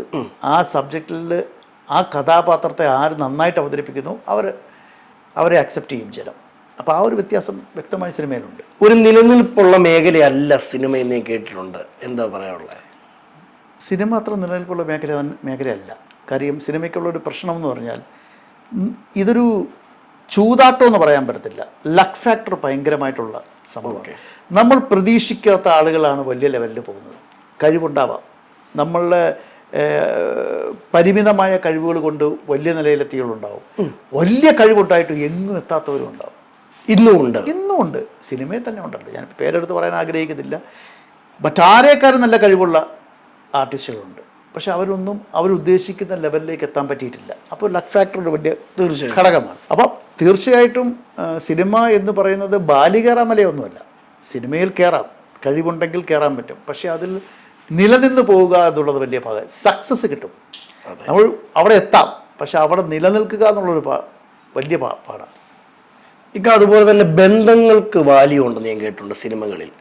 വാല്യൂ ഉണ്ടെന്ന് എന്തോ ഇക്കയ്ക്ക് പറയാനുള്ളത്? ഇല്ലെന്നാണോ? ബന്ധങ്ങൾക്ക് എങ്ങനെ വാല്യൂ ഉണ്ടെന്നാണ് താങ്കൾ പറയുന്നത്? സിനിമയിലും രാഷ്ട്രീയത്തിലും സ്ഥായിയായ ശത്രുക്കളോ സ്ഥായിയായ സൗഹൃദങ്ങളോ ഇല്ല. എനിക്കിപ്പോൾ സിനിമയിൽ ഞാൻ സംവിധാനം ചെയ്തതും നിർമ്മിച്ചതുമായിട്ടുള്ള സിനിമയിൽ ഏകദേശം 154-160 താരങ്ങൾ അഭിനയിച്ചിട്ടുണ്ട്. ബദുസാറ് മുതൽ ഇപ്പോൾ ഇങ്ങേയറ്റം ധ്യാൻ ശ്രീനിവാസൻ വരെ അഭിനയിച്ചിട്ടുണ്ട്. ഏകദേശം 154 താരങ്ങൾ സംവിധാനം. അതിലെനിക്ക് വളരെ കുറച്ച് പേരോട് മാത്രമേ ഉള്ളൂ ഒരു ആത്മബന്ധമുള്ളൂ. ടെക്നീഷ്യന്മാരും അത് തന്നെ. ഒരുപാട് ടെക്നീഷ്യൻസ് എൻ്റെ സിനിമയിൽ അഭിനയിച്ചിട്ടുണ്ട്, വർക്ക് ചെയ്തിട്ടുണ്ട്. അതൊക്കെ എനിക്ക് വളരെ കുറച്ച് ബന്ധങ്ങളേ ഉള്ളൂ. അപ്പോൾ അതിൽ നിന്ന് നിങ്ങൾക്ക് മനസ്സിലാക്കാവുന്നേ ഉള്ളൂ ആ ചോദ്യത്തിനുള്ള ഉത്തരം. അതൊരു ഉത്തരമായിപ്പോയി. ഇതിൽ കൂടുതൽ ഉത്തരം എവിടെ കിട്ടാനാ? പോരെ, സത്യമല്ലേ ഞാൻ പറഞ്ഞു. ഞാൻ ആ ഇൻട്രോയിൽ സൂചിപ്പിച്ച കറക്റ്റാ. നിലപാടുകൾ പറയും. ഒരു പക്ഷെ ഇവിടെ വേണേ പതുങ്ങായിരുന്നു. ഇല്ല, ഞാൻ മറ്റുള്ളവരുടെ പേരുകളൊന്നും പറയുന്നില്ലല്ലോ. എനിക്ക് വിരൽ എണ്ണാവുന്ന സൗഹൃദങ്ങളേ ഉള്ളൂ സിനിമയിൽ. ഞാൻ അതിൽ സംതൃപ്തനുമാണ്. ജീവിതത്തിൽ ഒരുപാട് ഏറ്റവും കൂടുതൽ സൗഹൃദ വരെയുള്ള വ്യക്തിയായി സിനിമയുമായിട്ട് ബന്ധപ്പെട്ടതല്ലാതെ ജീവിതത്തിൽ ഏറ്റവും കൂടുതൽ സൗഹൃദമുള്ള വ്യക്തിയാണ് ഞാൻ. എനിക്ക് ആ കാര്യത്തിൽ ഞാൻ വളരെ ഭാഗ്യവാനാണ്. എൻ്റെ സുഹൃത്തുക്കളാണ് എൻ്റെ ഏറ്റവും വലിയ ശക്തി. എനിക്കൊരു 1000 ശത്രുക്കളുണ്ടെങ്കിൽ എനിക്കൊരു 2 സുഹൃത്ത് മതി അത് തടയിടാൻ. കാര്യം അത്രയും സുഹൃത്ത് വലയത്തിൽ നിൽക്കുന്ന ഒരാളാണ്. ഈ സൗഹൃദത്തിൽ സമ്പന്നനാണ് ഞാൻ. അത് ഭാഗ്യം ചെയ്തത്. അത് ഞാൻ ഏറ്റവും വലിയ ഭാഗ്യവാൻ അതിലാണ്. എനിക്ക് എൻ്റെ സുഹൃത്തുക്കളുടെ ഒരു വലിയ നീണ്ട നിരയുണ്ട്. അതിലങ്ങനെ വലിപ്പച്ചെറുപ്പമൊന്നുമില്ല. അത് ഏറ്റവും നിങ്ങളുടെ ഭാഷയിൽ ടോപ്പ് എന്ന് പറയുന്ന മുതൽ ഏറ്റവും ഇതായിട്ടുള്ളവർ വരെ എൻ്റെ സൗഹൃദങ്ങളാണ്. എല്ലാവരുമായിട്ട് ഞാൻ ഒരേപോലെയാണ്. അതെന്നെ അടുത്തറിയാവുന്നവർക്കറിയാം. അപ്പോൾ അതിൽ ഞാൻ വളരെ സമ്പന്നനാണ്. എൻ്റെ ഏറ്റവും വലിയ വിജയം എന്താണ്, അല്ലെങ്കിൽ എൻ്റെ ഏറ്റവും വലിയ സമ്പത്ത് എന്താണെന്ന് പറഞ്ഞാൽ എൻ്റെ സുഹൃത്തുക്കളാണ്. അത് ഞാൻ ഉറച്ചു പറയും. ഇപ്പം സംവിധായകനായിട്ട് എൻ്റെ മുമ്പിൽ ഇരിക്കുമ്പം ഇനി മുന്നോട്ടുള്ള ജീവിതത്തിൽ ഒരുപാട് ആഗ്രഹങ്ങളും കാര്യങ്ങളും ഉണ്ട്. എന്നാൽ ഇനിയുള്ള ആഗ്രഹങ്ങൾ എന്തൊക്കെ? ഞാൻ ഭയങ്കര സാറ്റിസ്ഫൈഡാണ്. സത്യം പറഞ്ഞാൽ എനിക്ക് അങ്ങനെ വലിയ ഫോക്കസും കാര്യങ്ങളൊന്നുമില്ല. എനിക്ക് ആഗ്രഹങ്ങളുണ്ട്, തീർച്ചയായിട്ടും സിനിമയിൽ തന്നെ എനിക്ക് ആഗ്രഹങ്ങളൊക്കെ ഉണ്ട്. ആ ആഗ്രഹങ്ങൾ ഒരുപക്ഷെ എന്നിൽ മാത്രം ഞാൻ ആഗ്രഹിക്കുന്നൊരു കാര്യമല്ലേ, അത് പരസ്യമായിട്ട് പറയേണ്ട കാര്യമില്ല. ഒരു സിനിമ, എൻ്റെ ജീവിതത്തിൽ ഒരു സിനിമ ചെയ്യണം. അത് എൻ്റെ മനസ്സിലുള്ളൊരു കഥയാണ്, കുറച്ച് വൈഡർ ഇതിൽ പോകേണ്ട ഒരു കഥയാണ്, ഒരു സിനിമയാണ്, വലിയൊരു ക്യാൻവാസിൽ പോകേണ്ടതാണ്. അത് ഞാൻ ഇഷ്ടപ്പെടുന്നൊരു നടൻ വേണം എന്നൊക്കെ എൻ്റെ ഒരു ആഗ്രഹമാണ്. 11 സിനിമകളിൽ ഇപ്പോൾ എത്തി നിൽക്കുമ്പം പഠിപ്പിച്ച പാഠങ്ങൾ എന്തൊക്കെയാണ്? ഓരോ സിനിമകളും പാഠങ്ങളാണ്. അതായത് നമ്മുടെ ജീവിതത്തിൽ ഓരോ ദിവസങ്ങളും പാഠങ്ങളാണ്. പലതരം വ്യക്തികളെ നമ്മൾ കാണുന്നു, ഒരുപാട് അനുഭവങ്ങൾ കാണുന്നു. ഇപ്പോൾ പഞ്ചാബ്, ഇപ്പം ഒരു അന്വേഷണത്തിൻ്റെ തുടക്കം എന്ന് പറഞ്ഞ സിനിമയിൽ ഞാൻ ചെയ്ത ഏറ്റവും കോസ്റ്റ്ലി സിനിമയാണ്. അതിനേക്കാളും ഉപരി ബഡ്ജറ്റഡ് സിനിമയാണ്. അതിനേക്കാളും ഉപരിയായിട്ട് ഒരുപാട് ലൊക്കേഷൻസ് ഉണ്ടായിരുന്നു. ഇപ്പോൾ ദുബായ് അല്ലാതെ പഞ്ചാബ് ഉണ്ടായിരുന്നു, തെങ്കാശി ഉണ്ടായിരുന്നു, വാഗമൺ, കുട്ടിക്കാനം, ബോംബെ, കൊച്ചി, പിന്നെ കോട്ടയം, അങ്ങനെ ഒരുപാട് ഭൂമികയിലൂടെ കടന്നു പോകുന്ന ഒരു സിനിമയായിരുന്നു. ട്രാവൽ മൂഡുമുണ്ട്. ഒരുപാട് മനുഷ്യരെ കണ്ടു. പിന്നെ സുവർണക്ഷേത്രം, ഗോൾഡൻ ടെമ്പിൾ ഷൂട്ട് ചെയ്യാൻ പറ്റി. ഇപ്പോൾ അത് റെസ്ട്രിക്റ്റ് ചെയ്തു. ഞങ്ങളുടെ ഷൂട്ടിംഗ് കൂടെ കഴിഞ്ഞപ്പോൾ 2 ദിവസം റെസ്ട്രിക്റ്റ് ചെയ്തു, ഷൂട്ടിംഗ് ഇല്ലാന്ന് പറഞ്ഞത്. അപ്പോൾ അതൊരു അനുഭവമാണ്. പലതരം വേഷക്കാർ, പല സംസ്കാരം, അതൊക്കെ കാണാനും പലതരം ആളുകളെ പരിചയപ്പെടാനും സിനിമ എനിക്ക് നല്ല അനുഭവങ്ങൾ മാത്രമേ തന്നിട്ടുള്ളൂ. എന്നോട് താങ്കൾ ചോദിക്കുകയാണ് വാട്ട് ഈസ് യുവർ പാഷൻ എന്ന് പറയുമ്പോൾ cinema, what is your passion എന്ന് വീണ്ടും ചോദിച്ചാലും സിനിമ. അത് കഴിഞ്ഞ സംഗീതം വരുന്നുള്ളൂ. അപ്പം എന്നെ സംബന്ധിച്ചോളം എൻ്റെ പാഷൻ സിനിമയാണ്. ഇപ്പോൾ ഒരു സിനിമയിലേക്ക് വരാൻ ആഗ്രഹിക്കുന്ന ഒരു വ്യക്തിയോട് എനിക്ക് പറയേണ്ടത്, ഫോളോ യുവർ പാഷൻ. നിങ്ങൾ സിനിമയിൽ എത്തണമെന്ന് ആഗ്രഹിച്ചിട്ടുണ്ടെങ്കിൽ ആ പാഷൻ ഫോളോ ചെയ്താൽ നിങ്ങൾ എത്തിയിരിക്കും, യാതൊരു സംശയം വേണ്ട. എന്നെ എഞ്ചിനീയറിങ്ങിന് വിട്ടതാണ് വീട്ടിൽ നിന്ന്. എനിക്ക് ഒരു താല്പര്യമില്ലായിരുന്നു എഞ്ചിനീയറിംഗ് പോകാൻ. ഞാൻ അന്നും പാഷനേറ്റ് ആയിരുന്നു സിനിമയിൽ. ആരുടെ സിനിമകൾ? KG ജോർജ് സാറിൻ്റെ, പപ്പേട്ടൻ്റെ, പത്മനാഭൻ സാറിൻ്റെ, ഭരതേട്ടൻ്റെ, ശശിയേട്ടൻ്റെ, മോഹൻ സാറിൻ്റെ, പവിത്രേട്ടൻ്റെ, അങ്ങനെ ഒരു അറേ ഓഫ് പിന്നെ ഡയറക്ടേഴ്സിൻ്റെ, അതായത് മലയാള സിനിമയുടെ ഗോൾഡൻ ഇയറ, വസന്തകാലം അവരിലൂടെയായിരുന്നു. അവരുടെ സിനിമകൾ, ഞാൻ അടൂർ സാറിൻ്റെ സിനിമകൾ കാണുന്നു. അന്ന് ഉച്ചപ്പടം എന്ന് പറഞ്ഞ് ഇവർ കളിയാക്കും, അത് നമ്മുടെ കൂടെ ഉള്ള പഴയ. പക്ഷെ ഞാൻ അത് സിനിമ കാണുമായിരുന്നു. കാര്യം എനിക്ക് സിനിമ എല്ലാം ഇഷ്ടമാണ്. ആ സിനിമയിൽ ഈ വിശ്വവിഖ്യാതരായ സംവിധായകർ നമ്മുടെ കൂട്ടത്തിൽ, അരവിന്ദൻ സാറാണെങ്കിലും അടൂർ ഗോപാലൻ സാറാണെങ്കിലും, ഇവരൊക്കെ ഷാജി സാറ്, ബാലപ്രസ്ഥം ഉൾപ്പെടെയുള്ള സിനിമകൾ. അപ്പം അത്തരം സിനിമകൾ കണ്ട് അതിൽ ആകർഷകരായ ഒരു യുവത്വത്തിലാണ് ഞാൻ ജീവിച്ചത്.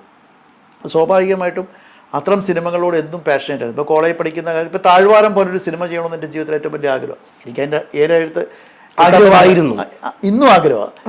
അതിൻ്റെ 7 അയലകത്ത് എനിക്ക് ചെയ്യാൻ പറ്റത്തില്ലായിരിക്കാം. കാര്യം MT സാറിൻ്റെ സ്ക്രിപ്റ്റ്, ഭാരതേട്ടൻ ചെയ്തിരിക്കുന്നത്, ലാലേട്ടൻ ചെയ്തിരിക്കുന്നു, ഭരതേട്ടനാണ് പിന്നെ സംവിധാനം ചെയ്തിരിക്കുന്നത്. And it was A beautiful film. അപ്പം എൻ്റെ സിനിമാ കാഴ്ചപ്പാട് അതാണ്. എന്ന് പറഞ്ഞാൽ ഞാൻ അത്തരം സിനിമകൾ മാത്രമേ ചെയ്യൂ എന്നുള്ളതല്ല. എന്നെ സംബന്ധിച്ചിടത്തോളം സിനിമ ഭയങ്കര പാഷനായതുകൊണ്ട് എന്നും അതിനോട്, കാര്യം എഞ്ചിനീയറിങ്ങിന് വിട്ടിട്ട് പോലും എൻ്റെ കൂടുതൽ സമയം അപഹരിച്ചത് തിയേറ്ററുകളാണ്. പഠനമുറികളോ ലാബോ അല്ല. ഏറ്റവും കൂടുതൽ എൻ്റെ സമയം പിന്നെ അപഹരിച്ചിരിക്കുന്ന സ്ഥലങ്ങൾ സിനിമാ തിയേറ്ററുകളാണ്. കേരളത്തിലെ മിക്കവാറുമുള്ള എല്ലാ സിനിമാ തിയേറ്ററുകളിലും ഞാൻ സിനിമ കണ്ടിട്ടുണ്ട്. പിന്നീട് ഞാൻ നിർമ്മാതായപ്പോഴും ഡിസ്ട്രിബ്യൂട്ടറായപ്പോഴും കേരളം മുഴുവൻ സഞ്ചരിക്കുകയും എല്ലാ തിയേറ്ററുകളുമായിട്ട് നല്ല ബന്ധമുണ്ടാക്കുകയും ഒക്കെ ചെയ്തുകൊണ്ട് എവിടെയൊക്കെ ഓലഷെഡ് ഉണ്ടായിരിക്കും, എവിടെയൊക്കെ മറ്റ് തിയേറ്റർ ഉണ്ടെന്ന് എനിക്കറിയാം. ഇപ്പോൾ പുനലൂർ പണ്ട് ചെല്ലൻ ടാക്കീസ്, ചന്ദ്ര ടാക്കീസ് എന്ന് പറഞ്ഞ 2 തിയേറ്ററുകളാണ്. അതിൽ നിന്ന് പിന്നെ രാംരാജായി, താലക്ഷ്മിയായി, ഇപ്പോൾ പുതിയ ഓരോ മോളിലൊക്കെ പുതിയ തിയേറ്ററുകളൊക്കെ വന്നു. അപ്പോൾ അന്ന് ചന്ദ്ര ടാക്കീസിലും ചെല്ലൻ ടാക്കീസിലും കണ്ട ആ ഒരു സിനിമാ അനുഭവത്തിൻ്റെ രുചി ഇപ്പോഴും പോയിട്ടില്ല. അതിനോടൊരു സന്തോഷവും കിട്ടിയിട്ടില്ല എത്ര മൾട്ടിപ്ലക്സ് വന്നാലും. പക്ഷേ അവിടെ ലോകത്തൊരു സ്ഥലം മാത്രമേ ഉള്ളൂ വലിപ്പച്ചെറുപ്പമില്ലാത്തത്. ആ ഇരുട്ട് തീരുന്നുകൊണ്ട് വെളിച്ചത്തെ കാണുന്ന അത് തിയേറ്ററുകളാണ്. ഒരു വലിപ്പച്ചെറുപ്പവും ഇല്ലാത്ത, ഒരു ജാതീയതയോ ഒരു വർഗീയതയോ ഒരു വിദ്വേഷമോ, പണ്ഡിതനെന്നോ പാമരനെന്നോ ആണെന്നോ പെണ്ണെന്നോ ഒരു വ്യത്യാസവും ഇല്ലാതെ ഒരുമിച്ചിരുന്ന് കാണുന്ന ഒരേ ഒരു സാംസ്കാരിക സ്ഥലം, അല്ലെങ്കിൽ ഒരേ ഒരു സ്ഥലം സിനിമാ കൊട്ടകളാണ്. ആ കൊട്ടകളിലൂടെ കണ്ടു വളർന്ന സിനിമകളിലൂടെയാണ് ഞാൻ സിനിമയെ ഇഷ്ടപ്പെടുകയും സിനിമയെ ആകർഷിക്കപ്പെടുകയും സിനിമ എന്ന മായിക ലോകത്തേക്ക് വരാൻ ആഗ്രഹിക്കുകയും ചെയ്തത്. ഞാൻ അവിടെ എത്തി. താങ്കൾ ചോദിച്ച ചോദ്യത്തിന് ഞാൻ സംതൃപ്തനാണ്. അന്നത്തെ ഓരോ യാത്രയിലും കൂട്ടുകാരാണെങ്കിലും കളിയാക്കിയിട്ടുണ്ടോ? അല്ല, എൻ്റെ അടുത്ത് എന്നെ ഒരുപാട് പേര് ഇൻസൾട്ട് ചെയ്തിട്ടുണ്ട്. അപ്പോൾ നീ ഒരിക്കലും ആവില്ല എന്ന് പറഞ്ഞു. എനിക്കറിയാമായിരുന്നു ഞാൻ ആവുമെന്ന്. പിന്നെ ആരുടെ തീരുമാനം? എനിക്കറിയാമായിരുന്നു ഞാൻ ആവുമെന്ന്. കാരണം ഞാൻ എഞ്ചിനീയറിങ് കഴിഞ്ഞ് ഞാൻ ഇവിടെ ഒരു കൺസ്ട്രക്ഷൻ തുടങ്ങി കമ്പനി. ഒരു അപ്പാർട്ട്മെൻറ്റ് പ്രൊമോട്ട് ചെയ്തു. എനിക്കതിൽ നിന്ന് കിട്ടിയ ലാഭവും കാര്യങ്ങളും കൊണ്ട് ഞാൻ സംവിധാനം പഠിക്കാൻ പടം നിർമ്മിച്ചു. അത് മമ്മൂട്ടി എന്ന വലിയ നടനെ വെച്ച്, സത്യേട്ടനെ വെച്ചാണ് ഞാൻ ആ പടം ചെയ്തത്. ഞാനൊരു മോശം പടമായിട്ടല്ല വന്നത്, ഒരാൾ മാത്രം എന്ന് പറഞ്ഞ പടം. അതിനുശേഷം സത്യനന്ദിക്കാട് മമ്മൂട്ടി ഒരു പടം വന്നിട്ടില്ല, ഏകദേശം 25 വർഷമായി. അത്ര പ്രായമുള്ള എനിക്ക്. അന്ന് ഞാൻ തുടങ്ങിയത് if there is A will there is a way. അതിൻ്റെ പുറകെ ഞാൻ അതാണ് നമ്മൾ you should follow your passion. യാത്ര ചെയ്യണം. ഇത് ജീവിതം ഒരു യാത്രയിലുള്ളൂ, ബസ് യാത്രയല്ലേ. അപ്പോൾ നമ്മൾ യാത്ര ചെയ്തേ പറ്റൂ. ചുരുക്കം പറഞ്ഞാൽ എം എ നിഷാദ് ഒറ്റയ്ക്ക് വഴിവെട്ടി വന്ന ഒരാളാ. ദൈവാനുഗ്രഹം കൊണ്ട്. ദൈവത്തിൽ വിശ്വാസമുണ്ടോ? പൂർണ്ണമായും ഞാൻ വിശ്വസിക്കുന്ന ഒരാളാണ്. ഞാൻ ദൈവവിശ്വാസിയാണ്, അതിൽ യാതൊരു സംശയമില്ല. അതാരെന്തൊക്കെ പറഞ്ഞാലും മാറ്റമില്ല. എനിക്കതിൽ ഒരു എന്തിനാണ് ഞാൻ ദൈവവിശ്വാസി അല്ലാന്ന് ഞാൻ എന്തിനു പറയണം? എനിക്ക് ആരെ പ്രീതിപ്പെടുത്താനാണ്? എനിക്കാരെയും പ്രീതിപ്പെടുത്തേണ്ട കാര്യമില്ല. ഞാൻ കുമ്പിടുന്നത് ദൈവത്തിൻ്റെ മുമ്പിലും എൻ്റെ പിതാവിൻ്റെ മുമ്പിലും മാത്രമാണ്. വേറെ ഓരോരുത്തരുടെ മുമ്പിലും ഞാൻ തലവനിക്കത്തില്ല, വേണ്ടാന്ന് വെക്കും. ഞാൻ എൻ്റെ പിതാവിൻ്റെ മുമ്പിലും എൻ്റെ ഈ സൃഷ്ടാവിൻ്റെ മുമ്പിലും അല്ലാതെ ഒരാളുടെ മുമ്പിലും ഞാൻ തലവനിക്കില്ല. അതുകൊണ്ട് എനിക്ക് ഒരുപാട് നഷ്ടങ്ങളുണ്ടാവും. എനിക്കത് മതി. ഇങ്ങനൊന്നും പച്ചയ്ക്ക് പറയല്ലേ. ഞാൻ എന്തിനു തലവനിക്കണം? നമ്മൾ ബോൾഡായിട്ട് നിൽക്കേണ്ട കാര്യങ്ങൾ ബോൾഡായിട്ട് പറയണ്ടേ? നമ്മൾ ഒരു വലിയൊരു ഹയർ ഒഫീഷ്യലിൻ്റെ അടുത്ത് പോവാണ്, നമ്മുടെ കയ്യിൽ തെറ്റില്ല എങ്കിൽ നമ്മൾ എന്തിന് കുനിഞ്ഞ് നിൽക്കണം? തീർച്ചയായിട്ടും. നമ്മൾ തെറ്റ് ചെയ്താൽ നമ്മൾ മാപ്പ് പറയുക, അതൊരു മാനുഷികമായ കാര്യങ്ങൾ. നമ്മൾ പെർഫെക്റ്റായിട്ട്, ഞാൻ പെർഫെക്റ്റ് അല്ല, നിങ്ങളും പെർഫെക്റ്റ് അല്ല, ലോകത്തൊരാളും പെർഫെക്റ്റ് അല്ല. നമ്മൾ തെറ്റുകൾ ചെയ്യാം, തീർച്ചയായിട്ടും. To error is human and to forgive is divine.